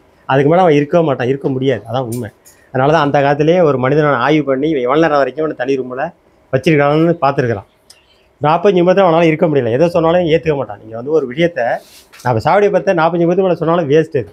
அதனால் 45 நிமிடத்தில் ஒரு சுருக்கமாக சொல்லிட்டேன். அதனால் 10 நிமிடம் சொல்லிட்டு என்ன பண்ணுவேன், 10 நிமிடம் இடைவெளியில் வேறு ஏதாவது கொண்டு வருவேன், அப்புறம் 10 நிமிடம் பயிற்சி வருவேன். இப்படி தான் போயிட்டுருக்கேன். அப்படி பார்த்தீங்கன்னா ஒரு பயிற்சி மாறிக்கிட்டே போகும். அதனால் விளையாட்டு மட்டும் அதிக டைம் கொடுப்பாங்க. ஏன்னா மனிதன் வந்து தன்னிச்சையாக இயங்கிறது விளையாட்டு மட்டும்தான். ஏன்னா இவன் விருப்பத்துக்கு ஓடலாம் ஆடலாம், அடுத்தவங்க கண்ட்ரோல் கிடையாது. அப்போ இவனோட எண்ணம் வந்து என்ன செய்யணும் கேட்டிங்கன்னா பிரதிபலிச்சிட்டே இருக்கும். இவனோட நோக்கமெல்லாம் விளையாடணும் போகணும் அப்படின்னே போயிட்டே இருக்கும். இப்போ எங்கள் வயசுக்கெல்லாம் நாங்கள்லாம் விளையாடும் போது பார்த்தீங்கன்னா பொழுது ராத்திரி 9 மணி வரைக்கும் விளையாடுவாங்க. அந்த கிச்சிக்கிச்சாரு, கண்ணாம்பூச்சி, அந்த உப்பு ஓடு, கபடி இதெல்லாம் பார்த்திங்கன்னா அது சாயந்தரம் வந்தோடனே இதுக்காகவே வீட்டில் ஏமாற்றிட்டு போய்டுது விளையாடுறதுக்காகவே. ஆனால் அப்போ இருந்த வாழ்க்கை இன்றைக்கி யாரும் இல்லை. இன்றைக்கி பிள்ளைகள்லாம் என்ன செய்யும்போ, ஐயையோ விளையாடாத, குளத்துல இறங்காத, குளத்துல குளிக்காத, மரம் ஏறாத, செருப்பு போட்டுக்க, பள்ளியோடம் போறியா, நான் பேக்கு ஒரு நாள் தூக்கியாண்டு தாரேன் வேணில், ஐயோ பேக்கு நீ தூக்கிட்டாப்பா கை ஒடிஞ்சிரும், உனக்கு வலிக்கும்ப்பா, இப்படி சொல்லி பயமுத்திட்டே போகிறோம். தயவு செஞ்சு குழந்தைகளை விளையாட விடுங்க. அதை விளையாட ஒரு நாளைக்கு 1 மணி நேரம், பள்ளிக்கூடத்தில் கூட அந்த டைம் அந்த விளையாட்டு வகுப்புங்கிறதே எடுத்து வந்து இப்போ என்ன மாறி வந்துட்டு நம்ம என்ன செய்யணும்னா அதை ஒரே நோக்கம் அது படிக்கணும், 100 மார்க் வாங்கணும். படி 100 மார்க்கு, மடி 100 மார்க், ப்ரெஷர் வீட்டு வரதுபடி படிச்சியா, இன்றைக்கி என்ன படித்தா? படி புத்ததானே படி. நாளைக்கு என்ன படித்தா? எத்தனை மார்க் வாங்கினா? 96. அவன் எத்தனை? 97. அவன் 97 மார்க் வாங்கியிருக்கிறான், நீ 96 மார்க் தான். நீ அவனோட முன்னாடி வாங்கல அப்படின்னு சொல்லி பேசி பேசி என் பிள்ளைகள்லாம் என்ன பண்ணிட்டேன்பா, அப்படியே மைண்டு ஒரே இதில் வச்சிடறப்போ. ஆனால் அது ஒரு காலத்தில் படித்து ஒரு கல்யாணம் பண்ணி தனிச்சு போகுதுன்னு வச்சிங்களேன், நீங்கள் என்ன நினைக்கிறீங்கன்னு தெரில, அது கடையில் போய் அது சாப்பிட கூட தெரியாது. தட்டு கூட நீங்கள் போய் தான் கழுவி கொடுக்கணும். சோறு கூட அங்கே வாங்கிறதுக்கு நீங்கள் தான் வாங்கி கொடுக்கணும். அப்படி வாங்கி கொடுத்து அதை சாப்பிட்டு என்ன செய்யும்? அம்மா தட்டை நீ கழுவி வச்சிருமாங்க, காசு நீ கட்டிடுமா, இப்படின்னா ஒரு சூழ்நிலை நிச்சயமாக வரும். இது ரொம்ப காலம் இல்லை, ரொம்ப மிக விரைவில் இருக்குது. அதனால் குழந்தைகளை பொறுத்த வரைக்கும் கடையில் போய் சாமான் வாங்க சொல்லுங்கள், காசை கொடுங்க, நிறையா புத்திமதி சொல்லிக் கொடுங்க. ஒரு செடியை பிறந்தநாள் வந்ததா ஒரு கண்ணை நட வைங்க. பிறந்தநாள்லே பார்த்தீங்கன்னா எது அதிக வருஷம் இருக்கோ பிறந்தநாள் நடங்க. பலா அதிக வருஷம் உள்ளது, 2வது நெல்லி 2வது வயசு, 3 வயசு, பனை, அதுமாரி கொய்யா, இப்படின்னு ஒவ்வொரு கண்ணாக ஒவ்வொரு வயசுக்கு நட்டுட்டு வர சொல்லுங்கள். அடுத்தது இந்த மரமெல்லாம் வீட்டால் இருக்கிறது நம்ம சந்தோஷமாக இருக்கிறதுக்கான ஒரு சூழ்நிலை. வாழ்க்கையில் என்றைக்கு சுயமாக சம்பாதிச்சு சுயமாக சாப்பிட்றீங்களோ அதுக்கு தனி மரியாதை இருக்குது. நீங்களே நினச்சி பாருங்களேன், ஒருத்தர் 2 சட்டை மலைச்சாவல்னு கொடுத்துருப்பாங்க, போடலாம். அதே நீங்கள் சம்பாதிச்சு அந்த சட்டையை எடுத்து போட்டு பாருங்களேன், அது உங்களுக்கு ஒரு தனி ஒரு சந்தோஷத்தை. விலை குறைவோட இருக்கலாம், சட்டை சரியில்லாம கூட இருக்கலாம், அது ஒரு தனி மரியாதை அதுக்கு. ஆனால் நம்ம என்றைக்கெல்லாம் நிறையா விஷயங்களை இப்படியே குழந்தைகள்கிட்ட அப்படியே மாற்றிட்டே வரும்போது கண்டிப்பாக நம்ம பாரம்பரியத்தை விட்டு நிச்சயமாக வெளியாகக்கூடாது. இன்னொன்று என்னென்னா, நீங்கள் என்னென்னலாம் சுவாசிக்கிறீங்களோ மெயினாக நல்லா தெரிஞ்சுங்க. என் அனுபவத்தில் உள்ளது, எதை சுவாசிக்கிறீங்களோ அதை சாப்பிட்டீங்கன்னா உங்களுக்கு நோயே கிடையாது. இது உண்மை. அது வீட்டால் இருக்கிற கொத்தரங்காயோட இருக்கலாம், நெல்லிக்காயோட இருக்கலாம், சூரங்காயாக இருக்கலாம், நாவப்பழமாக இருக்கலாம், அத்தி பழமாக இருக்கலாம், பப்பாளி காயாக இருக்கலாம், பப்பாளி பழமாக இருக்கலாம், அது மரவள்ளி கிழங்காக இருக்கலாம், இல்லை சக்குள்ளி கிழங்காக இருக்கலாம், புளிப்பு மாங்காயை கூட இருக்கலாம். எதுவாக இருந்தாலும் உங்கள் வீட்டுக்கிட்ட விளையிற பொருளை நீங்கள் சாப்பிட்டீங்கன்னா அது உங்களுக்கு நோயே இல்லை. இது உண்மை. அதுக்கு சின்ன உதாரணம் உங்களுக்கு சொல்லணும்னா, நீங்கள் வீட்டில் இருக்கிறீங்க, தண்ணி குடிச்சிட்டே இருப்பீங்க காலம் முழுக்க, உங்களுக்கு சளி பிடிக்காது. வெளியில் போய் என்ன செய்வீங்க, திடீர்னு ஒரு நாள் தான் போயிருப்பீங்க, அங்கே என்ன செய்ய திடீர்னு ஒரு வேளை தான் தண்ணி குடிச்சிருப்பீங்க, ஒரு 1/4 லிட்டர் வந்துடும். ஏன்? 2ம் தண்ணி தான், 2ம் மண்ணிலேருந்து தான் எடுக்கிறாங்க. எதனால அந்த தண்ணி மட்டும் சளி பிடிக்குது? காரணம் நீங்கள் அதுக்கு தான் என்ன சொல்லுவாங்க, நாட்டு காய்கறி, நாட்டு மாடு வாழை, நாட்டு ரகங்களை போடு அப்படின்னு சொல்கிறது. நாட்டு ரகம், நாட்டு மாடு, நாட்டுங்கிறது வேறு ஒன்றுமே கிடையாது. உங்கள் வீட்டால் என்ன மாடு வளர்க்குறீங்களோ அதான் நாட்டு மாடு, என்ன காய்கறி போடுறீங்களோ அது நாட்டு காய்கறி. உங்கள் வீட்டால் என்ன இருக்கோ அது உங்களை சார்ந்தது. ஏன்னா அந்த மண் என்ன சுவாசிக்கிறதை நீங்கள் சுவாசிப்பீங்க, சரிங்களா? நீங்கள் என்ன சுவாசிங்களோ அது சுவாசிக்கும். காற்று எல்லாம் ஒன்று தான், அந்த நுண்ணுயிர் பெருக்கெல்லாம் எல்லாம் ஒன்று தான். அப்போ சுவாசிக்கிற போது அது காய்கறிக்கு தெரியும், இந்த மனுஷன் வேறு மாற்றி சாப்பிட்டான்னா சளி பிடிச்சிக்கும், நம்மளை சாப்பிட்டா இவனுக்கு சளி பிடிக்கவே கூடாது. இந்த தண்ணி நினைக்கும், இவன் நம்ம வீட்டுக்காரன், நம்ம வீட்டு எஜமான், இவனுக்கு சளி பிடிக்கக்கூடாதுன்னு அந்த தண்ணியே நினைக்கும், சரிங்களா?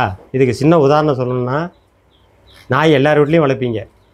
ஒரு வீட்டுக்காரன் என்ன எப்போதும் கேட்ட திறக்கவே மாட்டான், இந்த வீட்டு யாருமே போக மாட்டான். அப்போ தான் புதுசாக ஒரு விருந்தாடி வந்திருக்கும், அப்போ தான் கேட்ட திறப்பான். அந்த நாய் என்ன செய்யும், இந்த வீட்டில் யாருமே இருக்க மாட்டாங்க, கேட்டு யதார்த்தமாக இன்றைக்கி பூட்டாமல் இருக்கும். இந்த வீட்டில் போக முடியுமா? அந்த நாய் விட்டுருமா? ஆனால் யாரும் வரைக்கும் என்ன பார்த்துட்டே இருக்கு, நம்ம வீட்டு எஜமான் ஒருத்தனோட உள்ளே போட மாட்டான். விருந்தாடி வந்தாலும், வேத்தாளி வந்தாலும், சொந்தக்காரனா, அக்கா வந்தாலும், தங்கச்சி வந்தாலும் எல்லாரையும் கேட்ட சாத்திட்டு தான் பதில் சொல்லி அனுப்பிடுறான்னு சொல்லிட்டு நாய் என்ன செய்யும், நீ இன்னும் ரோட்லேயே அங்கேயே நின்றுடா, உள்ளே வரவிட அவனுக்கு அனுமதி இல்லை. எங்கள் வீட்டுக்காரவங்க போயிருக்கிறாங்க, அவங்க வந்ததுக்கு பிறகு தான் நீ உள்ளே வரலாம் அப்படின்னு சொல்லிட்டு அந்த நாய்க்கு தெரியும். அது செய்ய என்ன பண்ணுது, நம்ம மனுஷனை அப்படியே பின்பற்றிக்கிட்டே இருக்கும். இதெல்லாம் நீங்கள் சொல்லி கொடுக்க வேண்டியதில்லை. ஆடாக இருந்தாலும் மாடாக இருந்தாலும் எதுவாக இருந்தாலுமே அது இயற்கையோட தன்மை மாறி போயிட்டே இருக்கும். இது அந்த இடத்தோட சூழ்நிலைக்கு தகுந்த மாதிரி நடந்துக்கிட்டே இருக்கும். எனக்கு தெரிஞ்சு பார்த்தீங்கன்னா, ஒரு கிராமத்தில் அந்த ஏரியா ஃபுல்லாகவே பார்த்தீங்கன்னா ரெட்டை குழந்தை பிறக்கும். அந்த மண்ணோட சூழ்நிலை, அந்த மண்ணோட தன்மை, அந்த சுற்று வட்டாரம் கூட மக்களோட மனநிலை. ஒரு குழந்தை ஒருத்தருக்கு ரெட்டை குழந்தை பிறந்து வச்சுங்களேன், பக்கத்தில் உள்ள பொண்ணு நினைக்கிறதாக அந்த அம்மாவுக்கு ரெட்டை குழந்தை, நம்ம அம்மாவுக்கும் நமக்கும் அதுமாரி ரெட்டை குழந்தை அப்படின்னு உள்ள மனசுக்குள்ளேயே அதே நினச்சிக்கிட்டே அப்படியே திரும்ப திரும்ப அது அப்படியே இதாகி நம்ம அது என்ன சொல்லுவாங்கன்னா ஜீன்ஸ் முறைப்படி அந்த பாரம்பரிய வழிப்படியே நம்ம மனசில் என்ன நினைக்கிறோமோ அது உதிச்சு வந்துக்கிட்டே இருக்கும். அதனால் அந்த ஏரியாக்குள்ளே அந்த கோயில் ஒன்று இருக்குது. கோயிலில் கோழி பிறக்கிற குழந்தை எல்லாமே ரெட்டை குழந்தை தான். அந்த இடத்த ஒரு ஏரியாவை பார்த்தீங்கன்னா, சில ஏரியாவில் பார்த்தீங்கன்னா ஒரு புஷ்பானம் ஒரு கிராமத்தில் அதுமாரி தான் பக்கத்தில் ஒரு ரோடு ஃபுல்லாகவே கிட்டத்தட்ட திருமணம் செஞ்சு கொடுத்து பெண்ணுங்க எல்லாமே போய் 6 மாதம் 8 மாதம் திரும்ப வீட்டுக்கு வந்துடுவாங்க. இப்படி ஆய்வு எடுக்கிற போது நாங்கள் ஆராய்ச்சியெல்லாம் பண்ணுற போது நான் சில விடயங்கள் அப்படியே பண்ணிவிட்டு பார்ப்பேங்க. 16 பெண்கள் வந்திருக்கிறாங்க திரும்ப. ஆனால் அந்த குடும்ப பிரச்சனை பார்த்திங்கன்னா எதுவுமே இல்லை. அவங்களுக்குள்ள புருஷ முன்னாடி எந்த பிரச்சனையோ பெருமையான ஒரு வாக்குவாதமோ எதுவுமே. இதை வீடியோ எடுக்கண்டாமா? அது வேற. சரி, இதெல்லாம் சும்மா. ஏன்னா அந்த இடத்தோட வீட்டு அந்த பொண்ணு வச்சான்னு வச்சுக்கலாம், பக்கத்தில் எல்லாம் அதே பேசுகிறது. இங்கே வந்து நான் இருக்கிறவங்க எல்லாமே பரவாயில்ல அப்படின்னு, அங்கே அவன் இருக்கட்டும், அவனா வந்து கூப்பிட்றான் இன்னைக்கு வரைக்கும், நீ போக வேண்டாம், நம்ம பார்த்து அவனா நானான்னு பார்த்து இப்படி சொல்லியே அந்த பக்கத்தில் உள்ள பிள்ளைங்கள்லாம் அந்த மன அழுத்தம் இருக்குது பார்த்தீங்கன்னா, மனசு நினைக்கிறது அதையே திரும்ப அவங்க நினச்சி அவங்களும் திருமணம் பண்ணி கொடுத்தோன்னா அங்கேருந்து இதாகிடுறது. இப்படி கணக்கெடுக்கிற போது ஒரு ரோட்டிலேயே 16 பெண்கள். இதெல்லாம் நாங்கள் வந்து ஆய்வு பண்ணுற போது நினச்சி பார்த்தா அது அந்த இடத்தோட அந்த குடும்பத்தோட அந்த சமுதாயத்தோட சூழ்நிலை போகுது. அதனால் நம்ம என்னென்னா எதுக்காக சொல்ல வரேன்னா, நம்ம குழந்தைகள் எல்லாம் நம்ம மற்ற குழந்தைகளோட படிக்க வைக்கிற போதோ நண்பரை உருவாக்குற போதோ அவங்களுக்கு தகுந்த பேர் குழந்தைகளோட நீங்கள் பழக்க விட்டுட்டிங்கன்னா அதோட வளர்ச்சி நல்லாயிருக்கும். அதனால் எனக்கு வந்து ரொம்ப பிடித்த குறள் திருக்குறளில் வெள்ளத்தனைய மலநீட்டம் மாந்தர்தம் உள்ளத்தனைய உயர்வு. இதுக்கு ஒரு திருவள்ளுவர் அழகாக அது கருத்தை சொல்லியிருப்பார். அது நான் வேறு வழியில் சொல்லுவேன். வந்து திருவள்ளுவர் வந்து நான் படிக்கிறப்ப பாடம் எடுக்கிற மாதிரி திருவள்ளுவர் வந்து எனக்கு பாடம் எடுக்கிறாரு. அந்த எங்கள் வகுப்பில் இந்த குறளை எழுதி போட்டு இதுக்கு அர்த்தம் என்னட்டு கேட்குறாரு. அப்போ கேட்குற போது தாமரை பூவின் உயரம் என்ன அப்படின்னு சொல்லிட்டு ஒரு மாணவனை பார்த்து கேட்குறாரு. அவன் அப்படியே நம்ம காலத்தில் என்ன கேட்டிங்கன்னா, அப்படியே நம்மளை கேள்வி கேட்டால் மற்றவனை பார்த்தா நமக்கு தெரியலன்னு அர்த்தம். இப்படி பார்த்தோன்னா சரி பரவாயில்ல அப்படின்னு சொல்லிட்டு அடுத்தவன் மேலே தூக்கி போட்டாச்சு. அடுத்தது என்கிட்ட வராரு. நான் எழுப்பி என்ன சொல்லிட்டேன், பரவாயில்ல 25 அடி தாமரை பூவின் உயரம் 25 அடி சொல்லிட்டேன். அவர் என்ன சொல்கிறார் உடனே, ஏன் 30 அடி இருக்காதா அப்படின்னார். ஏன் பரவாயில்ல வச்சிங்களா 30 அடி இருக்கட்டுமே அப்படின்னு. சரி என்ன விட்டுட்டார், உட்காந்துட்டேன்.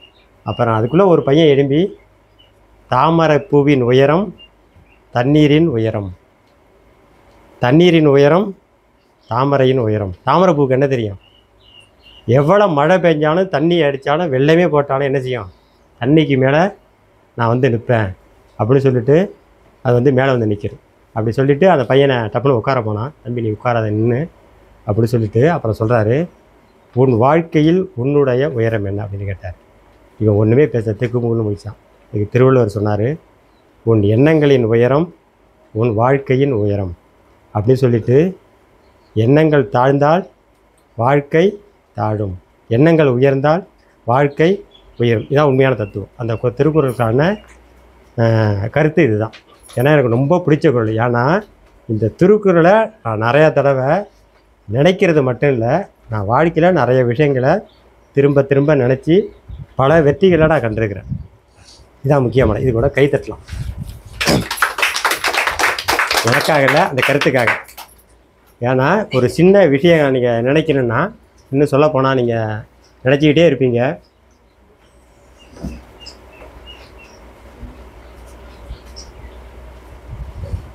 முடிக்கிற தடவை வந்துட்டாமா, சரி கடைசியாக முடிச்சிடும்.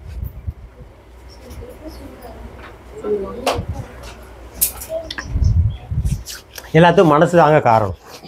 இதுக்கு மூளை ஜோஸே மனசு தான். உங்களால் முடிஞ்சதுன்னா இப்போ யாரும் குழந்தைகளுக்கு வந்து புத்தகம் வாங்கி கொடுக்குறதே இல்லை. எல்லாம் செல்ஃபோனு தான். செல்ஃபோன்லேயும் புத்தகத்தை படிக்க வைக்கிறதே இல்லை. சரிங்களா? யாரெல்லாம் இன்றைக்கி புத்தகம் படிக்கிறீங்க, ஏதாவது கடையில் போய் ஒரு புத்தகம் வாங்கி ஏதோ எனக்கு பிடிச்ச புத்தகம், மனசே ரிலாக்ஸாக மனம் ஒரு மந்திரச்சாவி, இது கண்ணாசரோட புத்தகங்கள், அது மாதிரி யாரும் வாங்கி படிக்கிறீங்களா? கீதை, பகவத்கீதை, அர்த்தமுள்ள இந்து மதம், வாழ்க்கையில் அர்த்தமுள்ள இந்து மதம்லாம் படித்து பாருங்கள். அதெல்லாம் படிச்சிங்கன்னா வாழ்க்கையில் வந்து மிகப்பெரிய, அதில் ஒவ்வொன்றும் படிக்க நம்ம அப்படியே டோட்டலாக மாறிடுவோம். என்னை மாற்றினது வந்து சிறுவர் மலர் தான். சரிங்களா? சிறுவர் மலர் கேள்விப்பட்டிருக்கீங்களா? அதுங்களா? சரி, நான் படிக்கிறப்பெல்லாம் மிகப்பெரிய இது கதை புத்தகம். அது சிறுவர் மலர், சிறுவர்களுக்காக உள்ளது. அது சிந்து பாத்துன்னு ஒரு கதை, அது வந்துக்கிட்டே இருக்கும் காலம் முழுக்க. எனக்கு தெரிஞ்ச நான் பள்ளிக்கூடத்தை வெளியாகிறப்போ கூட அது முடியலை, அது பாட்டில் வந்துகிட்டே இருந்தது. அப்போ என்னென்னா 5ஆம் வகுப்பு 6ஆம் வகுப்பு படிக்கிற போது அந்த சிறுவர் மலரை வாங்கி எங்கள் பள்ளிக்கூடத்தில் படிப்பேங்க. பள்ளிக்கூடத்துக்கு ஒரு புத்தகம் வரும். அந்த புத்தகத்தை வாங்கி என்ன பண்ணுவாங்கன்னா எல்லோரும் உட்காந்து படிக்கிறது. அப்போ வந்து ஒரு ஒருத்தரை கூப்பிட்டு படிக்க சொல்லி பார்த்தாங்க. படிக்கலை, யாருமே படிக்கலை. கடைசியாக என்னை கூப்பிட்டு வாத்தியார், நீ வேதையா நீ படி அப்படின்னாரு. நான் அன்றைக்கி எடுத்து வச்சு சரின்னு நான் படித்து காட்டினேன். நம்ம என்னென்னா படித்தோம்னா கோழி கிட்டத்தட்ட ஒரு 50 பேர் உட்காந்துருப்பாங்க. அவங்களுக்கு காதில் விழுவணும், அதான் முக்கியமானது. சரின்னு அந்த கதையை நான் படிச்சுட்டே வந்தேன். இதுதான் என்னோடய ஆரம்ப கட்டம். அப்போ அந்த கதையை படிச்சுட்டே வரும்போது பக்கத்தில் எல்லாம் கேட்டே இருப்பாங்க. மறுநாள் என்ன பண்ணிட்டாங்கன்னா, போய் வேதனை கூட்டுவா சிறுவர்மலை படிக்கணும் அப்படின்ட்டாங்க.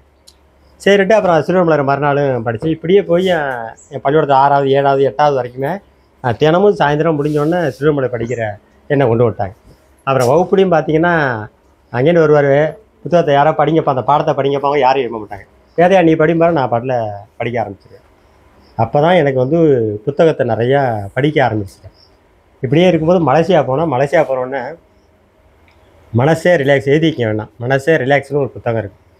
கண்டிப்பாக 10ஆவதுலேருந்து 12ஆம் வகுப்பு படிக்கிற பிள்ளைங்க படிக்க வேண்டிய புத்தகம் 11ஆம் வகுப்பு 12ஆம் வகுப்பு. ஏன்னா அந்த வயசில் அவங்க மனசு வந்து மாறி மாறி அவங்க குழப்பமாகும். பெற்றவங்க சொன்னாலும் கேட்க மாட்டாங்க, மற்றவங்க சொன்னாலும் கேட்க மாட்டாங்க. தான் மனசு என்ன தோணுதோ அதான் இயங்குவாங்க. அவங்க படித்தாங்கன்னா இதில் வந்து நிறையா மாற்றங்கள் இருக்குது. மனசே ரிலாக்ஸ், அதாவது சுபகுணந்தா எழுதின புத்தகம்.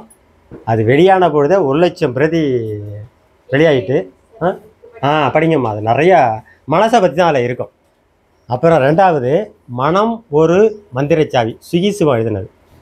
அதில் பார்த்தீங்கன்னா அதுலேயும் அந்த மனசை பற்றி தான் கொடுத்துருப்பார். ஏன்னா நான் எதுக்கு சொல்ல வரேன்னா, நம்ம மனசை வந்து நம்ம எந்த அளவுக்கு நம்ம கட்டுப்பாடில் வச்சுருக்கிறோமோ அப்போ தான் நம்ம மிகப்பெரிய வெற்றியாளன் ஆக முடியும். என்னென்னா நம்ம மனசு வந்து எப்படின்னா நம்ம கேமரா மாரி தாங்க. இப்போ கேமரா இருக்குது, அது ஃபோட்டோ எடுக்கு, இங்கே என்ன இருக்கோ அந்த படத்தை தான் அங்கே ஃபோட்டோ எடுக்கும். சரிங்களா? மனசும் அப்படி தான். உங்கள் மனசில் என்ன பதிய வைக்கிறீங்களோ அதுதான் வெளியே திரும்ப வரும்.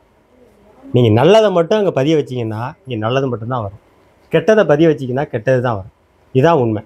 அதனால் நம்ம என்றைக்குமே சாவடி விதை போடுறோம்னு வச்சிங்களேன், இது நல்லா முளைக்கணும், நல்லா செடி வரணும், நல்லா விளையணும், அதிகமாக லாபம் எடுக்கும் அப்படின்னு தான் நம்ம எண்ணம் தரணும். சில பேர் என்ன சொல்லுவாங்க, செடி ஆமாம் எண்ணத்தை போட்டு தண்ணி ஊற்றி 45 நாள் பிஞ்சு அறுத்து அது சந்தைக்கு கொண்டு போய் அதை காசை அறுத்துன்னு நினச்சின்னு வச்சிங்களேன், சாவடி பண்ணவே முடியாது. அதுக்கெல்லாம் ஒரு அம்மா முடியாது, ஆமாம் நீ நான் விளையாடி வேறு போடுறா ஒடிஞ்சிச்சு போ அப்படின்ட்டு தான் சரியாக போயிடுச்சு. அதனால் நம்ம குடும்பமே விரை போட்டிங்கன்னு வச்சிங்களேன், வீட்டில் எத்தனை பேர் இருக்கீங்களோ 4 பேரும் போயிடுங்க. ஒரு பிள்ளைகிட்ட கொடுத்து நீ அந்த குடியை போடு, 2 படத்தை போட சொல்லுங்கள், நான் 2 படத்தை போடுறேன், அந்த படத்தை போடு, இந்த படத்தை போடுங்க. அந்த பிள்ளை பிஞ்சு வருதுல்ல, அந்த பிள்ளை அழிச்சாண்டு இந்த பாரு பிள்ளை நீ போட்ட சில பார்த்தியா வெள்ளரி பிஞ்சு எப்படி காய்ச்சிருக்குன்னு, அதுக்கு அப்படி பார்க்குற போது அன்றைக்கி தான் அப்படியே ஒரு தனி அலாதியான ஒரு சந்தோஷம் வரும். ஆனால் கடையில் போய் 50 ரூபா கொடுத்து வாங்கி எடுத்துன்னு பாருங்களேன், ஒரு சந்தோஷம் இருக்குமா?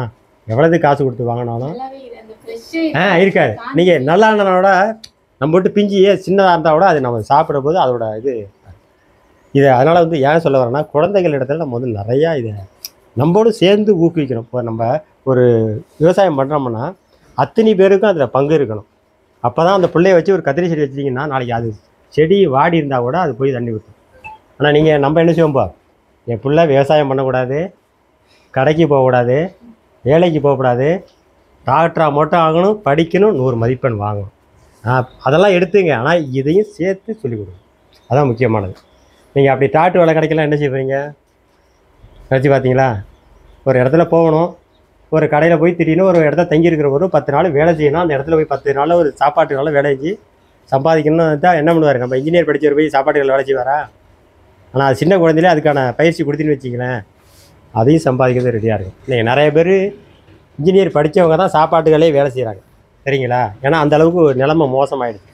படித்து எல்லாம் புண்ணியம் கிடையாது. ஆனால் படிப்பும் இருக்கணும், இதையும் அனுபவத்தையும் சேர்த்து கொண்டு போகணும். படிப்பு இல்லாட்டினாலும் நான் தனித்து இயங்கிறதுக்கான அதாவது தற்சார்பு வாழ்க்கை.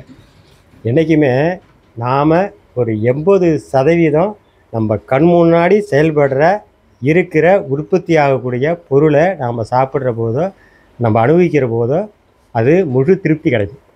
இதுதான் அதுக்காக நான் ஊட்டியில் விளையிற கேரட்டை வாங்கிட்டு நான் சாம்பார் வச்சு வேண்டிங்கன்னா கண்டிப்பாக சளி தான் பிடிக்க செய்யும்.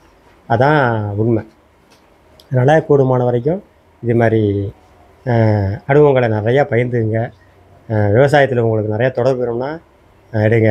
அந்த மனசு சொன்னல ஒன்றும் இல்லை, அதுக்கு ஒரு சின்ன உதாரணம் சொல்லுவார், சிகிச்சை அழகாக சொல்லுவார். ஊட்டி போயிருக்கீங்களா? யாரெல்லாம் ஊட்டி போயிருக்கீங்க? அதில் பஸ்ஸு பார்த்தீங்கன்னா இப்படி ரவுண்டாக அப்படி போகும். ஆர்க்கில் மாரி இருக்கும் அந்த ஊட்டி பஸ்ஸு இப்படி போகும். அந்த பஸ்ஸு போகிற ஒரு முதியவர் ஃபஸ்ட்டு ஏறி போயிட்டாரு. சீட்டு கிடைக்கல. பின்பக்கம் சீட்டு இருக்குது பார்த்தீங்களா? இது ஒரு கதையை கருத்தாக எடுத்துங்க, நான் அதுக்கு தான் சொல்ல வரேன். அந்த முதியவர் அங்கே போனார், போய் அந்த சீட்டில் உட்கார்ந்தோன்னே அவர் அப்படியே எழும்பி குலுக்கி அப்படியே இருந்தோடனே அவரால் உட்கார முடியல. எழும்பி வெறுத்து போய் வந்துட்டார். இந்த சீட்டு நரகம், இதில் நம்ம வாழ்க்கையில் உட்காரவே கூடாதுன்னு சொல்லிட்டு எழும்பி வந்து டிரைவருக்கு முன்னாடி சீட்டில் உட்காந்துட்டார். அதுக்கு அடுத்து 2 பேர், அதை வந்து திருமணம் ஆனவங்க இல்லை ஆவறதுக்கு முன்னாடி லவ் போட்டவங்கள வச்சோட வச்சுக்கலாம். அவங்க போகிறாங்க பின்னாடி உட்காரத்துக்கு. அந்த சீட்டில் போய் உட்காந்துருக்காங்க. அந்த சீட்டு அந்த ஆர்க்கில் அந்த ஊட்டி மலையில் எப்படி பஸ்ஸு போகிறது, அவங்க 2 பேரும் உட்காந்துட்டு போகிறதுக்கு அவங்களுக்கு அவ்வளோ சந்தோஷம். அந்த இடத்தோட சீட்டு இப்படியே ஒரு 2 கிலோமீட்டர் 3 கிலோமீட்டர் அவங்க ஸ்டாப்பிங் வந்துட்டு, அந்த ஸ்டாப்பிங் வந்து கூட அவங்கள இறங்குறதுக்கு உங்களுக்கு தெரியும் எப்படி அவங்க உட்காந்துட்டு போவாங்க. அந்த இடம் முடிஞ்சிட்டு அவங்க கடைசியாக வரும்போது, இந்த சீட்டு என் வாழ்க்கையில் நரகம், இன்னும் ஒரு 2 கிலோமீட்ரு போனால் கூட பரவாயில்ல. ஏன்னா அவங்களுக்கு வந்து அந்த சீட்டு அழுக்கிறதையே இதை பற்றி அவங்க நினைக்கவே இல்லை. ஆனால் ஒரு முதியவர் போனார், என்ன நினச்சார்? இந்த சீட்டு வாழ்க்கையில் நரகம். இன்னொருத்தர் போனவர் என்ன நினச்சாங்க 2 பேரும்? அந்த சோடிங்க இது சொர்க்கம். ஏன் 2 பேரும் மனசு தானே. இவர் வேண்டான்னு வெறுத்து வந்துட்டார். அவர் அந்த சீட்டுன்னு 1 மணி நேரம் பஸ்ஸு தூரம் போகாதா அப்படின்னு நினச்சாங்க. காரணம் மனசு தான். நம்ம மனசில் நரகமாக பதிய வச்சிங்கன்னா அது நரகமாக தான் செயல்படும். சொர்க்கமாக நினச்சிங்கன்னா அது சொர்க்கமாக தான் ஆகும். அதனால் நம்ம விவசாய பூமியை வந்து நீங்கள் சொர்க்கமாக நினச்சிங்கன்னா அது நம்மளை சொர்க்கமாக மாற்றி காட்டும். இதுதான் வாழ்க்கையில் நான் விவசாயத்தில் தான் நான் ஜெயிச்சு உயரத்துக்கு நான் வந்தேன். சின்ன பிள்ளைலேருந்து அவ்வளோ கஷ்டப்பட்டு இன்றைக்கி ஒரு இடத்த கொண்டாந்து நான் நிர்ணயம் பண்ணி வச்சுட்டேன். அது எப்படி உங்களுக்கு சொல்கிறதுன்னு தெரியல. ஏன்னா இப்போ எங்கள் வீட்டில் வந்து எந்த இதுன்னு கிடையாது, எல்லா பொருளுமே நான் உற்பத்தி பண்ணுறேன். அந்த காடு ஆளுக்கு ஒரு காடு கொடுப்பாங்க. இப்போ என்கிட்ட நெய் இருக்குது, பஞ்சகாவியா இருக்குது, மீனமில் இருக்குது, தேமூர் கரசில் இருக்குது, அரிசி இருக்குது, ஆடு இருக்குது, மாடு இருக்குது, கோழி இருக்குது, தேனி வளர்ப்பு இருக்குது, காய்கறி செடிகள் எல்லாம் இருக்குது. பாரம்பரிய நெல் 3 வகையான நெல்லை வச்சுட்டு வரேன். அதுக்கு அடுத்தது வெளியிலேருந்தும் உங்களுக்கு பொருட்களை வாங்கி, அது இல்லாமல் கத்திரி, தக்காளி, மிளகாய் இந்த செடிகளை போட்டு கொடுக்குறேன். அதுக்கு அடுத்தது செண்டு பூ கட்டுறாங்க பார்த்தீங்களா, அந்த செடி போட்டு கொடுக்குறேன். கனகாம்பரம் செடி போட்டு கொடுக்குறேன். இது மாதிரி நிறையா வகையான இதை நான் இப்போ என் தோட்டத்திலே உருவாக்கி கொண்டு வந்துட்டேன். இன்றைக்கி 40 எங்கள் குடும்பமே சேர்ந்து கஷ்டப்பட்டு உழைப்பாங்க. இப்போ என் பையன் இருக்கான்னு வச்சிங்களேன், என்னோடய உழைப்பில் 50% உழைப்பான். சரி, கை தட்டுங்க தட்டுங்க. ஏன்னா சில பேர் நினைப்பாங்க, எதுக்காக அவங்ககிட்ட சொல்கிறேன்னா, இது வந்து நம்ம வாழ்க்கையில் ஒரு முன் உதாரணமாக இருக்கும். இப்போ அவன் ஒரு குறிப்பிட்ட வயசு வந்துட்டாவில் அந்த விவசாயத்தையோ இதையோ எல்லாத்தையுமே அவன் தனித்து நிர்வகிக்கிற திறமை இன்றைக்கி அவன்கிட்ட இருக்குது. நானே 10 நாள் அவனை நம்பி நான் ஒரு பயிற்சி போகிறேன்ப்பா. நாளை நைட்டு பயிற்சி போகிறேன், 6 நாள் பயிற்சி போகிறேன், மதுரைக்கு போகிறேன். இருந்தாலும் எங்கள் வீட்டில் மனைவி பிள்ளைங்கிட்ட ஒப்படைச்சிட்டு நான் போயிடுவேன். அவங்க எல்லாம் பார்த்தோம், நான் என்ன செய்கிறேங்கிறத அவன் கரெக்டாக அதை பண்ணிடுவான். தண்ணி அரைக்கணுமா, சரி தண்ணி பிடிக்கணுமா, விதை போடணுமா, என்னென்ன செய்யணுங்கிறத எல்லாம் பார்த்துக்கணும். அதுக்கான இப்போ ஞாயிற்றுக்கிழமை வந்துட்டுனா அவன் என்ன பார்க்கணுங்கிறத அதுக்காக கேளுங்க. விளையாட போகக்கூடாதுன்னு நான் சொல்லவே மாட்டேன். ஃபோனை பார்க்க விடாதுன்னு சொல்ல மாட்டேன், கண்டிக்கவே மாட்டேன். எல்லாம் வேலை பார்ப்பாங்க. ஆனால் அது நடந்துக்கிட்டே இருக்கும் எங்கள் வீட்டில் ஒரு வேலையும். யாரையும் நாங்கள் கண்டிக்க மாட்டாங்க. அப்படி கண்டிஷன் பண்ணால் அது வேலை வாங்கிறதுக்கே அர்த்தம். அவங்க தடித்தா மனசு வச்சு அவங்க இறங்கணும், அதான் உண்மை. அப்படி செஞ்சால் மட்டும்தான் அந்த குடும்பம் நல்லா முன்னேறும். அதுக்காக ஒருத்த மட்டும் கஷ்டப்பட்டு மற்றவங்களை கஷ்டப்படாமல் நீ இப்படி இரு அப்படின்னா அது உழைப்பே கிடையாது. குடும்பத்தில் எத்தனை பேர் இருந்தாலும் ஒரு 5 வயசு இருந்தால் விட அந்த 5 வயசு குழந்தைக்கான என்ன செய்ய முடியுமோ அது செஞ்சால் மட்டும்தான் நம்ம வாழ்க்கையில் முன்னேற முடியும். அதான் முக்கியமானது. அதனால் என்றைக்குமே வந்து நம்ம அந்த குழந்தைகளுக்கும் நம்ம என்ன கஷ்டப்படுறோம், என்ன சம்பாதிக்கிறோம், என்ன செய்கிறோங்கிறத சொல்லிக் கொடுங்க.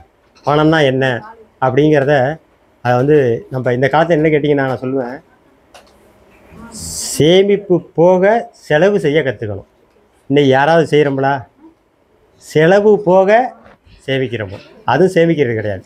வர்ற காசு வேறு என்ன ஆகுது, செலவில் தான் போயிட்டுருக்கும். இன்றைக்கி 10,000 வாங்கணும்னு வச்சிங்களேன், 10,000த்தில் வந்து செலவு தான் போயிட்டுருக்கும். அதனால் நீங்கள் வந்து எப்போதுமே 100 ரூபா நம்ம வீட்டுக்கு வந்துன்னு வச்சிங்களேன், அதை வந்து 20% நம்ம சேமிப்பில் வச்சிடணும். 20 ரூபாய் திரும்பியே பார்க்கக்கூடாது.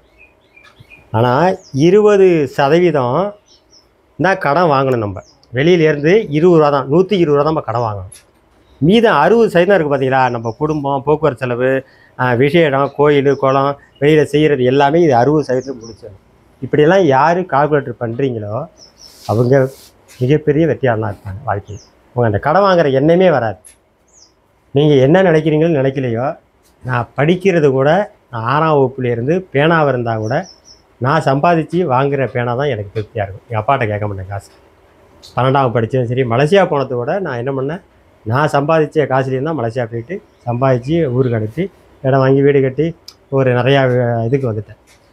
ஆனால் காரணம் இது வரைக்கும் அந்த கடன் வாங்கணுங்கிற எண்ணமே வர. இன்ன வரைக்கும் ஒருத்தட்ட ₹1 கடன் வாங்கணும். பக்கத்து வீடாதானா யாராக இருந்தாலும். ஆனால் என்ன, நான் நிறைய பேருக்கு கடன் கொடுப்பேன். காசு திரும்பி கேட்டாங்கன்னா கொடுப்பேன். ஆனால் எல்லார்ட்டையும் பேசுவேன், நீங்கள் கடன் வாங்காதீங்க, இது எக்கோடஸ் போகாதீங்க, மதுரா போகாதீங்க, ஃபிங்கர் போகாதீங்க, கடனை வாங்கிட்டு கஷ்டப்படுறாங்க நிறையா பேசுவேன். குழுக்கெல்லாம் பெரிய போராட்டம் நடக்கும், சண்டை தான் வரும். சண்டை போட்டு பாரு, அப்புறம் திரும்ப வருவாங்க. நீங்கள் சொன்னீங்க அன்றைக்கி நான் கேட்கல, இன்றைக்கி பெரிய வீட்டையே வந்து லாக் பண்ண வந்துட்டான், பூட்டு வந்துட்டான் அப்படிம்பாங்க. அந்த எண்ணத்தை நம்ம முதல்ல கொண்டு வரணும். ஆனால் நீங்கள் கடன் வாங்கிட்டு இருந்தீங்களே, உங்கள் பிள்ளை பார்த்துக்கிட்டே இருக்கும், அம்மா வீடு நம்ம அப்பாவும் கடன் தான் வாங்கினாரு, நம்மளும் கடன் வாங்கி காலத்தை விட்டு நம்ம தான் அதுக்கு தலைக்கு மேலே 8 லட்சம் வச்சுருக்கோம் போல அப்படிங்குள்ள அந்த பிள்ளைக்கு அந்த எண்ணம் தான் வரும். அப்புறம் இருக்கிறத என்றைக்குமே நம்ம தாத்தாவோ அப்பாவோ சேர்த்து வைக்கிறதுல ₹1 நம்ம அழிக்கக்கூடாது. நல்லா ஞாபகம் வச்சுங்க. முடிஞ்சால் உங்களால் வாங்கி ஒரு 100 இடத்த வச்சுருக்கணும், இல்லை வீட்டை வச்சுருக்கணும், இப்படி தான் இருக்கும். ஆனால் அவங்க சம்பாதிச்சு வச்சத்தில் கண்டிப்பாக ₹1 நம்ம அது பாவம். அனுபவிக்கலாம். அனுபவிக்கிறது மட்டும் தான் அவங்க, என் பிள்ளைக்காக நான் செஞ்சு வச்சுருக்கேன், வீட்டை கட்டி கொடுத்துருக்கேன், 1 ஏக்கர் இடம் வாங்கி கொடுத்துருக்கேன்னா அதை நமக்காக செய்கிறது. அதை விற்றோம்னு வச்சிங்களேன், அவ்வளோ கஷ்டப்பட்டிருப்பாங்க. ஒரு 100 வீடு வாங்குறதுக்கு என்ன பாடுபட்டிருப்பாங்க, என்னென்ன பண்ணியிருப்பாங்கிறது அவங்களுக்கு தான் தெரியும். நம்ம ஆனால் ஈஸியாக விற்றுரும்போம். ஆனால் அவங்க உயிரோடு இருக்கும்போது விற்கிற போது அவங்க மனசு அவ்வளவு கஷ்டப்படும். அதனால் என்றைக்குமே அந்த இதிலே நம்ம ₹1 தரக்கூடாது. அதை நம்ம வாங்கி வைக்கலனா கூட பரவாயில்ல, அதை எக்காலத்துக்கு விற்கக்கூடாது. அதான் முக்கியமானது. அடுத்த தலைமுறைக்கு அதை வச்சுக்கிட்டே போகும். நம்ம ஒரு தலைமுறையில் என்ன இருக்கோ ஒவ்வொரு தலைமுறையும் கூட்டிகிட்டு தான் போகணுமே தவிர அடுத்த தலைமுறையில் போகக்கூடாது. ஏன்னா அந்த எண்ணெய் வந்துட்டுனா அந்த பிள்ளைக்கு வரும், பேரனுக்கு வரும், அப்படியே வந்து போயிட்டே இருக்கணும். இதுதான் அந்த நம்ம சீல்ஸோட இது. அதை பண்ணி ஃபாலோ பண்ணிங்கனாலும் நம்ம பெரிய இடத்துக்கு போயிடலாம். நம்ம தலைமுறையே போயிட்டே இருக்கும். அது போகிறது மட்டும் இல்லை, நம்ம சமுதாயம் நம்மளை பார்த்து மாறிக்கிட்டே வருவாங்க. இப்போ பேசுவாங்க, ஆனால் இன்றைக்கி ஒரு காலத்து பார்த்திங்கன்னா நம்மளை எல்லாம் திரும்பி பார்க்க ஆரம்பிச்சுவாங்க. சரி, ஏன்னா ரொம்ப நேரம் நான் பேச ஆரம்பிச்சிட்டேன், எனக்கு பேசிகிட்டே இருக்கேன்னு நினைக்கிறேன். அதை நிப்பாட்டிடுவோம், அதை போக வேண்டாம். இந்த வெள்ளரி சாகுபடுத்தி கடைசியாக வந்துட்டேன். புண்ணாக்கரசல் அதான் கடைசியாக தான். வெள்ளரி சாப்பிடல, புண்ணாக்கரசல் கொடுக்கலாம், அதை கடைசியாக வந்துடுறேன். ஏன்னா அது கடைசியாக சொன்னால் கொஞ்சம் இதாக இருக்கும் தான். இது ஒன்றும் இல்லை, கடலை புண்ணாக்கு 2 கிலோ, வேப்ப புண்ணாக்கு 2 கிலோ. கடலை புண்ணாக்கு, வேப்ப புண்ணாக்கு தூரம் முடிச்சுட்டு போகிறோமா, அது முடிய போதுமா. எள்ளு புண்ணாக்கு 2 கிலோ, கடலை புண்ணாக்கு, வேப்ப புண்ணாக்கு, எள்ளு புண்ணாக்கு 2 கிலோ. இழுப்ப அரப்பு 200 கிராம். இழுப்பு அரப்பு 200 கிராம். இழுப்பு அரப்பு மெல்ல இருக்குமா, நிறையா இருக்கும். ஆற்ற மெல்ல போனீங்கன்னா சும்மா கொட்டி வச்சுருப்பாங்க, விலை குறவு தான். இழுப்பு அரப்பு. மாட்டுச்சாணம் 5 கிலோ, 200 கிராம். இது பூக்கிறதுக்காக 200 கிராம். இழுப்பு அரப்பு.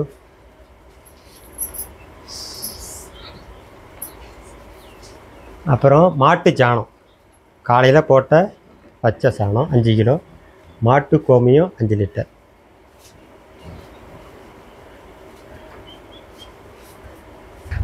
அஞ்சு லிட்டரு மாட்டு கோமியம்.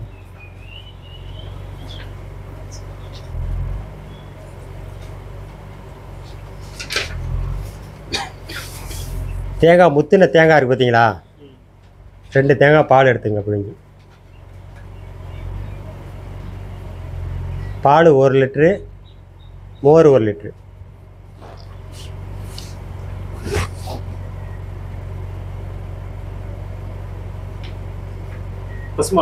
பசும்பால் காய்ச்சி எடுத்துங்க. பசும்பால், மோர் 1 லிட்ரு. தனியாக அப்படி அண்டர்லைன் பண்ணிக்கங்க. இல்லை இப்போ இது என்ன செய்றீங்கன்னா, 50 லிட்டர் ட்ரம் இருக்குது பார்த்தீங்களா, அதை எடுத்துங்க. 50 ட்ரம்மில் எடுத்துகிட்டு இந்த புண்ணாக்கு எல்லாத்தையுமே 8 மணி நேரம் ஊற வைங்க. நல்லா தண்ணி ஊற்றி, அதிகமாக தண்ணி ஊற்றி நல்லா ஊற வச்சுருங்க. 8 மணி நேரம். நல்லா கட்டி இருக்கக்கூடாது, நல்லா பிசைஞ்சு நல்லா மாவு மாரி கொண்டு வந்துடணும். 8 மணி நேரம். ஊற வச்சுட்டு இப்போ எல்லாம் புண்ணாக்கெல்லாம் பேஞ்சிட்டிங்களா, இப்போ 50 லிட்டர் பால் வச்சுட்டிங்க, தயிர் எடுத்துட்டீங்க, நல்லா பேஞ்சு கையால் எடுத்துங்க. அப்புறம் பால் தனியாக இருக்குது, 2 தேங்காய் திருவி அதை தனியாக பால் கொஞ்சம் எடுத்துருக்கீங்க. அப்புறம் இழுப்பரப்பு எல்லாமே சேர்த்து போட்டு ஊற வச்சிடுறீங்க. இப்போ என்ன செய்யுங்க, 50 லிட்டர் ட்ரம் இருக்குல்ல, இந்த ட்ரம்மில் இந்த புண்ணாக்கு எல்லாத்தையுமே அதை கொட்டுறீங்க. அப்புறம் தயிர், அப்புறம் பால், அப்புறம் தேங்காய் பால், இது எல்லாத்தையும் ஒன்றா கொட்டி அதை ஒரு தடவை நல்லா கலந்து பேஞ்சிருங்க. பேஞ்சிட்டு இந்த 50 ட்ரம் இருக்குல்ல, நம்ம ட்ரம்மு பொழியாக தண்ணி ஊற்றுங்க. 50 லிட்ரு ஊற்றிட்டு ஒரு குச்சியை வச்சு என்ன செய்றீங்க, வலதுபுறமாக 50 சுற்று நல்லா கலக்குறீங்க. காலை மாலை 2 வேளையும் கலக்கணும். ஒரு 5 நாளைக்கு 6 நாளைக்கு கலக்குங்க. 7ஆவது நாள் 10 லிட்டர் தண்ணியில் 1 லிட்டர் புண்ணாக்கு ரசம். 10க்கு 1 10க்கு 1 7 நாள் 7ஆம் நாள். இது கொஞ்சம் ரிஸ்க் பிடிச்ச வேலை, அதையும் அதிகம் சொல்கிறது இல்லை. கொஞ்சம் நிறைய பொருள் அது கலக்கிறது. 7ஆம் நாள் வச்சிட்டிங்களா, இப்போ என்ன 10 லிட்டருக்கு 1 லிட்டரை கலந்து அதை திரும்ப வடிகட்டுங்க. அப்போ தான் ஈஸியாக இருக்கும் வடிகட்டுறதுக்கு.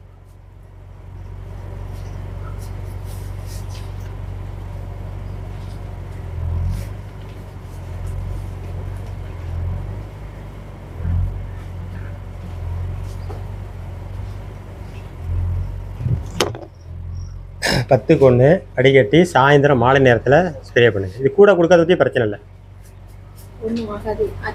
போனாலும் பிரச்சனை இல்லை.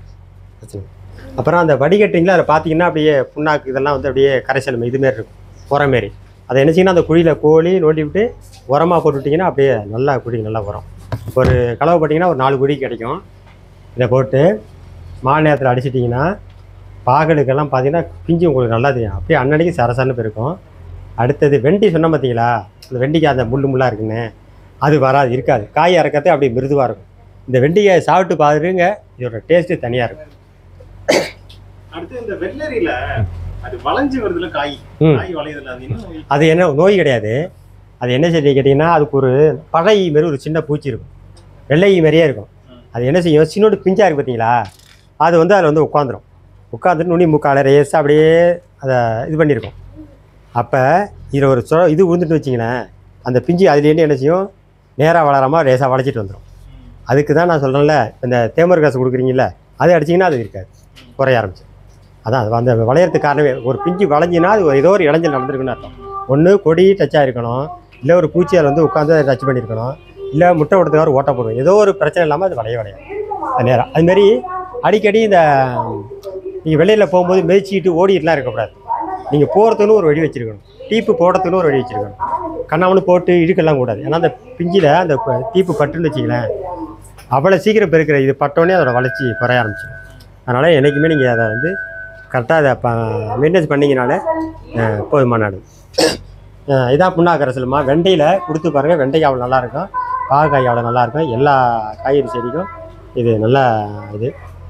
அதனால் வந்து நீங்கள் காய்கறியை பொறுத்த வரைக்கும் எந்த விதமான ரசாயன உரங்களும் பயன்படுத்தாமல் மிகப்பெரிய வெற்றியாளன் ஆகலாம்ங்கிறதுக்கு நான் சொன்னது தான் சான்று. அதனால தான் நான் அந்த பசுமை உடலில் நான் ஒரு வெற்றியாளன் ஆகியிருக்கிறேன். இது ஒரு பெரிய காரியமே கிடையாது. நீங்களும் நினச்சிங்கன்னா நீங்கள் சாவடி நல்லா பண்ணுங்க. நீங்கள் எப்போதும் என்ன நினச்சிட்டிங்கன்னா, ஒரு பார்த்துன்னு வச்சிங்களேன், அதை இப்போ அடுத்த ஒரு என்னோட இது வந்து ஒரு கட்டுரை வந்து இதில் வரணும் அப்படின்னு நினச்சிங்கன்னா, அதை பற்றி நீங்கள் நினச்சிக்கிட்டே அப்படியே அதை வந்துக்கிட்டே இருங்க. பாடம் மட்டும் உங்களை பற்றி நிறையா சொல்லிக்கிட்டே வாங்க. உங்களுக்கே தெரியாது, யாரோ ஒருத்தர் வந்து உங்களை கூப்பிடுவாங்க, இதுமாரி பசுமை வீடில் நீங்கள் சாவடி பண்ணுறீங்களாம்ல, உங்கள் சாவடியை பற்றி ஃபுல்லாக நீங்கள் என்னென்ன பண்ணுறீங்கன்னு சொல்கிறீங்களா அப்படின்னு சொல்லிட்டு இது நடக்கும்.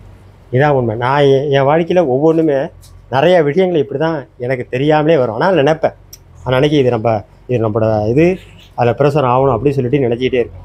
மலேசியாலாம் போயிருந்தப்போ பார்த்தீங்கன்னு வச்சிங்களேன், எல்லா புக்குலையும் என்னோடய பேர் வராமல் இருக்காது. கவிதை எழுதுவேன், கட்டுரை எழுதுவேன், கதை எழுதுவேன், எல்லாமே எழுதுவேன், கதை கூட ஒரு எழுதுவேன். அதுமாரி நிறைய விஷயங்களை அப்படின்னு சும்மா தெரியல சும்மா எழுதி அனுப்பிட்டே இருப்பேன். நம்ம அதுக்காக தெரியாதுன்னு உட்காந்துட்டே இருக்கக்கூடாது.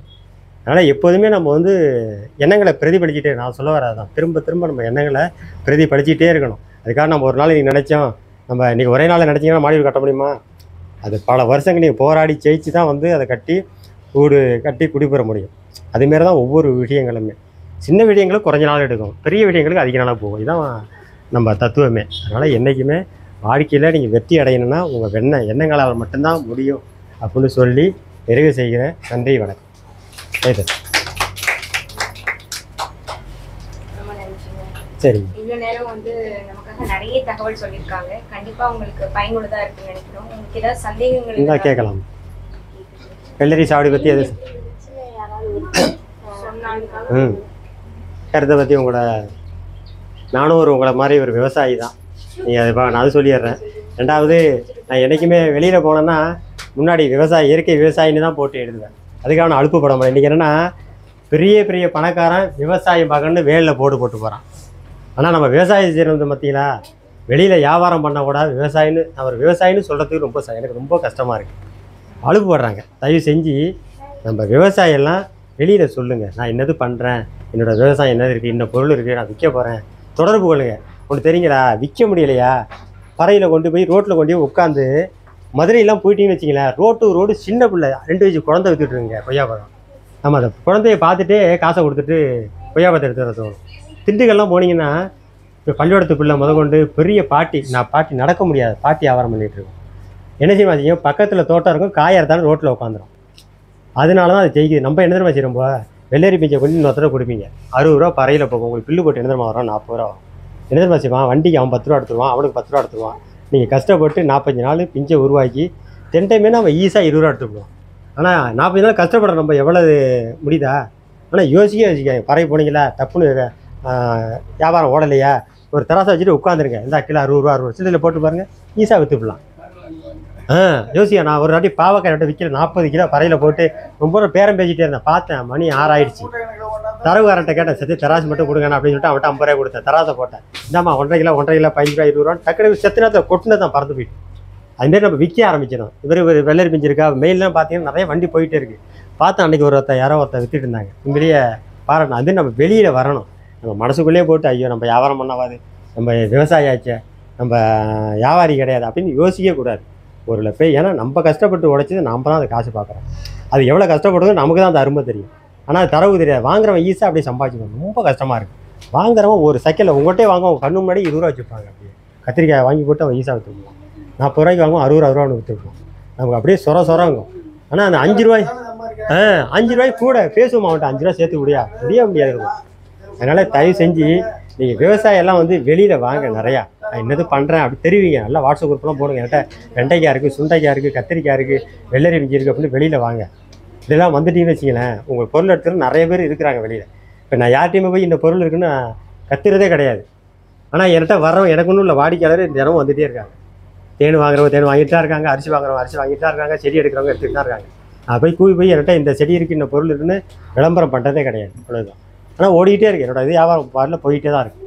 அதுக்கான எனக்குன்னு ஒரு வாங்கினவங்க அதை அந்த பொருளை தெரிஞ்சவங்க நானே சொல்லி தான் கொடுப்பேன். பொருள் சரியாக திருப்பி வேணாலும் கொடுத்துருங்க, மாற்றிக்க அப்படின்னு. அது மாதிரி நம்ம நிறைய வெளியில் கொண்டு வரணும். அதான் முக்கியமானது. நம்ம விவசாயம் மட்டும் இருந்துடக்கூடாது. விவசாயி என்றைக்கும் வியாபாரியாகவும் மாறணும், விற்பனையாளராகவும் மாறணும். அப்போ தான் நீங்கள் ஜெயிக்க முடியும். அதான் உண்மை. இதில் மட்டும் ஜெயிச்சிட்டிங்கன்னா, நான் அப்படி தான் ஜெயித்தேன். இதில் யாரெல்லாம் இப்படி வாரீங்களோ அவங்கள ஒன்றுமே செய்ய முடியாது. வாழ்க்கையில் மிகப்பெரிய விவசாயத்தில் நிறையா இருக்குங்க. 1 ஏக்கர் இடம் இருந்தால் போதும், வாழ்காலத்தை ஃபுல்லாக ஓட்டிடலாம். நான் சொல்கிறேன்னா வெள்ளரி சாப்பிடி இருக்குல்ல, அதை 3 பீடாக பிரித்து போகிறீங்களேன், ஒரு வருஷத்தையே 3 லட்ச ரூபா எடுக்கலாம். சர்வசாதாரண 3 லட்சம். 3 லட்சம் எவ்வளோ செலவு வந்துறீங்களா? குறைஞ்சபட்சம் எடுத்திங்கன்னா 30,000 மேலே வரவே வராது. ஒரு லோடு சாணி தான் ஒரு 3 பேர் போடுறதுக்கு. ஆள் கூலி எடுத்திங்கன்னா அதிகபட்சம் எடுத்திங்கன்னா 5000லேருந்து 6000 தான். இதுலாம் ஆள் கூலியே கிடையாது. குடி வாங்கி உரங்கள் இருக்கீங்களா, அது மட்டும்தான். பிஞ்சியாக இருக்கலாம் நீங்கள் தான் அறக்க போகிறீங்க, அனுப்புகிற நீங்கள் தான், விற்கிற நீங்கள் தான், எல்லாம் நீங்கள் தான் பார்த்து போகிறீங்க. அதனால் இதில் எதுவுமே கிடையாது. அதனால் இதெல்லாம் நம்ம முன்னுக்கு கொண்டு வாங்க. ஏன்னா ஒரு வாட்டி ஃபெயிலியர் ஆகிட்டுனா என்ன தெரியுமா நடக்கிறது, நல்லா செலவு பண்ணி 5000 ரூபா செலவு பண்ணி பிஞ்சு இருக்காது. அப்போ தான் நினச்சோம் ஐயோ செலவு பண்ணி ஒன்றுமே இல்லைன்னா அதோட விட்டுட்டு வந்துடுறது, வெளியாகிடுறது. என்றைக்குமே நம்மக்கிட்ட கொள்ளையில் முள் செடி கடந்தால் கூட அதை அரித்து வேடி ஆக்கிட்டு அதுக்குள்ளே சாகுடி பண்ணுறாங்க திறமை நம்மகிட்ட வித்தை கற்றுக்கணும்.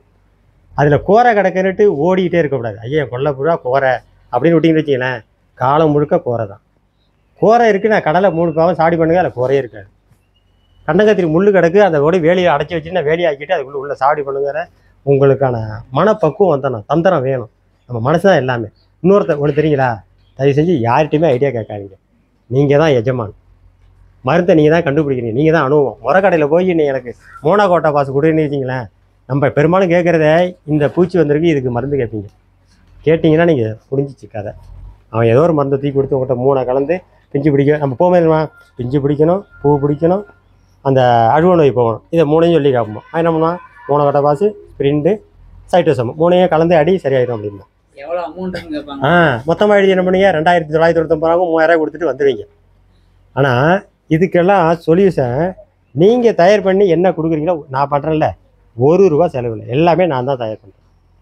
மற்றவங்கள்ட்ட போய் கேட்குறதே கிடையாது, எந்த இதுவுமே கிடையாது. வேப்ப முன்னாக்கு மட்டும் தான் எனக்கு அங்கேருந்து வருது, அது மட்டும்தான். அது கூட என்ன செய்யும், எனக்கு மெல்லிலேருந்து தான் வரும், ஆலங்குடி புதுக்கோட்டை மெல்லியிருந்தான், இடையில தரவே வைக்க மாட்டேன். அதனால் தயவு செஞ்சு எந்த பொருளுமே நீங்கள் காசு கொடுத்து வாங்கவே வேணாம். சுபாஷ் பாலகர் சொன்னார் பார்த்தீங்களா, 0 பட்ஜெட் தான். யார் பண்ணி பார்த்தா, பிரகடராஜ் பண்ணி 5 வேலி ஏக்கரை ஒரு நடிகன் வாங்கி 5 வேலியை வாங்கி சாவடி பண்ணி சாதனை படைச்சிட்டு இருக்கான் தெரியுங்களா. விவசாயத்தை இறங்கிட்டான் தெரியுங்களா. அவன் மட்டும் இல்லை, இன்றைக்கி ரிலையன்ஸ் இருக்குல்ல, உலகத்திலேயே நம்பர் 1. அவன் என்ன தான் சரிங்களா, விவசாயத்தில் காசை கொடுத்துறான். நீங்கள் தான் விவசாயி, உங்களுக்கு சம்பளம், உங்கள் இடம், அவன் 5 வருஷத்துக்கு குத்தம் எடுத்துருவான். ஆனால் என்னன்னு கேட்டிங்கன்னா, சம்பளம் உங்களுக்கு கொடுத்துருவான், சாவடி பண்ணி என்ன செய்வான் 5 வருஷத்துக்கு. நீங்கள் இடையில ஒன்றும் பண்ண முடியாது. உங்கள் இடத்த அவன் இடம் மாரி ஆக்கிடுவான். அவன் சாவடி பண்ணி காரி ஒன்று போய் இங்கே ஃப்ரெஷ்ஷாக வச்சு என்ன செய்கிறான், அப்படியே ஏற்குழலில் வச்சு கத்திரிக்காய் அவ்வளோது, வெண்டைக்காய் அவ்வளோது, அப்படியே கலரை பார்த்தோன்னே அப்படி சூப்பராக எடுத்துகிட்டு போகிறான். இதான் நடக்குது. இன்னும் கொஞ்ச நாள் போயிட்டு வச்சிங்களேன், விவசாயம்லாம் கிடையாது, இடத்தெல்லாம் அவன்கிட்ட ஒப்படைச்சிட்டு நம்ம என்ன நம்ம என்னத்தை அப்படி ₹1 கிடைக்கல, 10,000 வருது வருஷத்துக்கு அப்படின்னு சொல்லிட்டு இடத்த ஒப்படைச்சிருப்போம். 5 வருஷம் பண்ணது வரும் உங்களுக்கு கொடுக்க தோணுமா, பேர் உங்கள் பேரெலாம் இருக்கும், நிலம் அவனுக்கு சொந்தமாயிடும், அவன் பராமரிச்சிடும், நீங்கள் இறங்க முடியாது. காலம் மாறிக்கிட்டே வந்துக்கிட்டு இருக்குது. தயவு செஞ்சு விவசாயம்லாம் விழிப்புணர்வு ஆகிட்டீங்கன்னு வச்சிங்களேன், எதிர்காலத்தில் விவசாயிக்கு நல்ல எதிர்காலம் இருக்குது. சத்தியம் பண்ணி சொல்கிறேன், நீங்கள் மறக்கவே மறக்காதீங்க. நான் 15 வருஷம் முன்னாடி அவ்வளோ கஷ்டப்பட்டேன், 15வது வருஷத்தில் நிம்மதியாக இருக்கேன், என் குடும்பம் சந்தோஷமாக இருக்குது, என் பிள்ளைங்க சந்தோஷமாக இருக்காங்க. என் சுற்று வட்டாரத்தில் எனக்கு இன்றைக்கி பார்த்தீங்கன்னா நிறைய பேர் ஃபோன் பண்ணி, யாருமே தோட்டக்கலைத்துறையோ வேளாண்மைத்துறையோ சயின்டிஸ்ட்டே கேட்குறதில்ல. ராத்திரிக்கெல்லாம் ஃபோன் பண்ணி ஒருத்தர் அன்றைக்கி பெரம்பலூர்லேருந்து கேட்குறாரு, வெள்ளரிக்கு மஞ்சள் நோய் வந்துட்டு என்ன சார் பண்ணுறது அப்படின்னு சொல்லிட்டு. கண்ணூட்டிக்கு அம்மா நோய் வந்துட்டுன்னு எனக்கு 3 நாளாக போகணும், அவ்வளோ ஃபோன் அடிச்சிட்டு இருக்காங்க. இவ்வளவு நிறையா தொடர்பு கொள்ளாங்க. ஏன்னு கேட்டிங்கன்னா, ஏன் கண்ணுக்குட்டிக்கு இது யாருக்கும் தெரியுங்களா, அம்மா நோய் வருது நிறையா கண்ணுக்குட்டிக்கு, அப்படியே எழுதிங்க, நான் சொல்கிறேன். அது இது முக்கியமான தகவல் அது. இப்போ இளங்கண்ணுட்டிக்கு அம்மா நோய் நிறைய வருது. காரணம் இங்கே வெப்பத்தோட சொல்ல மாட்டுக்கு வராது, இது கண்ணுட்டிக்கு மட்டும்தான் வரும், முட்டாக வரும், மேல் ஃபுல்லாக வந்துடும். இந்த அம்மா நோய் வந்துட்டுனா நீங்கள் என்ன செய்வீங்க, டாக்டரை கூப்பிட்டாந்து ஊசி போட்டு டேப்லெட்டை கொடுத்து மருந்தை குடிச்சு இன்ஜெக்ஷனை கொடுத்து பண்ணிவிடுவீங்க. தயவு செஞ்சு ஊசி போட்டுட்டிங்கன்னா அந்த அம்மா நோய் என்ன செய்யணும், அப்படியே பருவாக வந்து சிறங்காயிடும். அப்படியே சிறங்காயி புழு வச்சுருங்க, அதில் ஈ உட்காந்து புழு வச்சு கண்ணுட்டியை காப்பாற்ற முடியாது. கண்ணுட்டியாக இருந்ததுன்னா 5 வெத்தலை, 5 மிளகு, 5 உப்புக்கல், சரிங்களா. 5 வெத்தலை, 5 மிளகு, டைம் போயிட்டே இருக்காமா, சரி. 5 வெத்தலை, 5 மிளகு, 5 உப்புக்கல். இது என்ன செய்றீங்கன்னா, வெத்தலையில் மடித்து அப்படியே கண்ணுட்டி வாயில் கடவாப்பில் பிடிச்சி உள்ளே கொடுத்துருங்க. சில கண்ணுட்டி மென்று தின்னுடும், சில கண்ணுட்டி ரொம்ப இது பண்ணும். சில பேர் பார்த்தீங்கன்னா கண்ணுட்டியில் இந்த கடவாப்பில் இருக்குல்ல, இதில் கையை வச்சு இப்படி பிடிச்சிட்டிங்கன்னா உள்ளே வந்துடும், உள்ளே வச்சு அனுப்பிவிட்டிங்கன்னா அது தின்னுடும். அப்படி செய்யுங்க. அப்படி இல்லையா, நச்சு நாட்டு சக்கரை இருக்குல்ல, இல்லை வெல்லம், இதை எடுத்து அப்படியே உருண்டையாக உருட்டி வாயில் போட்டுருங்க, தின்னுடும். காலை மாலை 5 நாளைக்கு கொடுங்க.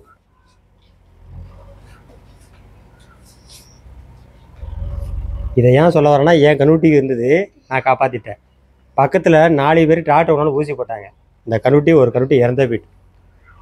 அப்புறம் கொடுத்துட்டு காலையில் 1/4 கிலோ கடல புண்ணாக்கு, சாயந்தரம் 1/4 கிலோ எள்ளு புண்ணாக்கு அதுக்கு கொடுக்கணும். என் தெம்பு, ஏன்னா இந்த நேரத்துக்கு அதுக்கு ஜுரம் அடிக்கும், உடம்புல பழகினம் எல்லாம் போடும், கொடுக்கணும்.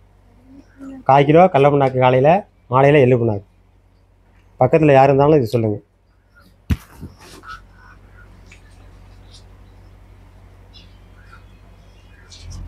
கடல புண்ணாக்கு 1/4 கிலோ. இப்போ என்ன கொடுத்துட்டு வரீங்களா, 5 நாள் கொடுத்துட்டிங்களா. இந்த அம்மா நோயோட இது பார்த்தீங்கன்னா 21 நாள் வரைக்கும் இருக்குமா. நீங்கள் 5 நாள் கொடுத்துன்னு குறையலன்னு விட்டுற வேண்டாம், மறுபடியும் ஒரு 7 நாள் பாருங்கள், வர வர குறைஞ்சிதுன்னா விட்டுருங்க, அது சரியாயிடும். இல்லை மறுபடியும் கொஞ்சம் முட்டு அதிகமாக போந்துருச்சுன்னா இன்னும் 2 நாள் சேர்த்து விடுங்க, 7 நாள் வரைக்கும். இப்படியே வந்து 21 நாள் படிப்படியே சுத்தமாக குறைஞ்சிடும், குறைஞ்சி சரியாயிடும்.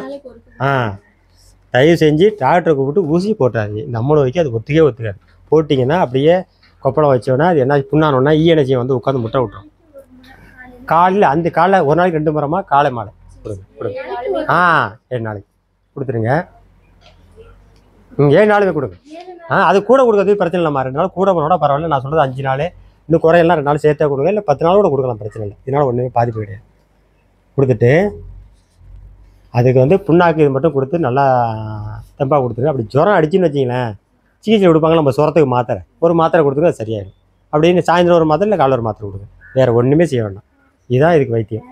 பாராசிட்டமால் கொடுத்துங்க. அப்படி இன்னும் தகவல் உங்களுக்கு வேணும்னா ரிலையன்ஸ் அறக்கட்டளை இருக்குது பார்த்தீங்களா, அவங்கள்ட்ட இலவச தொடர்பு எண் இருக்குது. யார்ட்டையும் இருக்காமா?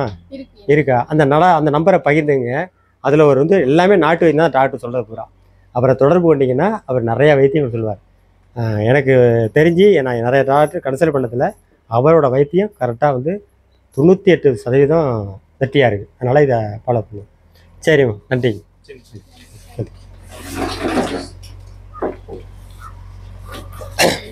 என்ன நன்றிம்மா. எங்க சார்பா ஒரு சின்ன gift. நன்றிம்மா, நன்றிம்மா.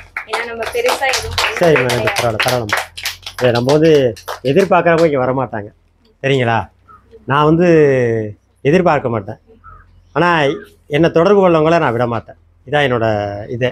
ஏன்னா நான் அடிக்கடி தொடர்பு கொண்டே இருப்பேன். ஏதாவது பயிற்சின்னா இப்போ சொல்லியிருந்தாங்களா, நான் விடல, சரி வெளில போகிறேன் முடிச்சுட்டு போகணும் அப்படின்னு சொல்லிட்டு தான் நான் தொடர்பு கொண்டே இருக்கேன். இப்போ இடையிலாம் நான் வெளியெல்லாம் போகணும்னு வச்சுக்கோங்களேன், கல்லூரியெல்லாம் போவேன். எனக்கு வந்து ஒரு நாளைக்கு 3000 ரூபா. எனக்கு அங்கே 1 மணி நேரம் கூட பேச விட மாட்டாங்க. எனக்கு ஃபோட்டோ எடுத்தால் போதும் சார் அப்படின்னு சொல்லிட்டு. சில பள்ளிக்கூடத்துக்கு போய் சின்ன தோட்டம் அமைச்சு கொடுப்பேன், 2000 ரூபா கொடுப்பாங்க. ஹைஸ்கூலுக்கு போவேன், அதுமாதிரி 2000 கொடுப்பாங்க. அதில் 1000 ரூபா இதுமாரி செலவு பண்ணுறது. அதுமாரி நான் விவசாயிகளுக்கு ஏதோ வாங்கி கொடுத்து அதுமாரி பண்ணி விதைகளை கொடுப்பேன். அதுமாரி இப்போ ஒரு 2800 ரூபாய்க்கு விதைகள் கொடுத்து அதுமாரி கொடுக்குறது. அதுமாரி தான் இதுமாரி பயிற்சிகள்லாம் நீங்கள் எல்லாம் எனக்கு தயங்கே வேண்டாம். 20 பேர் சேருங்க, நான் கண்டிப்பாக இலவசமாக உங்களுக்கு பயிற்சி கொடுக்குறேன்.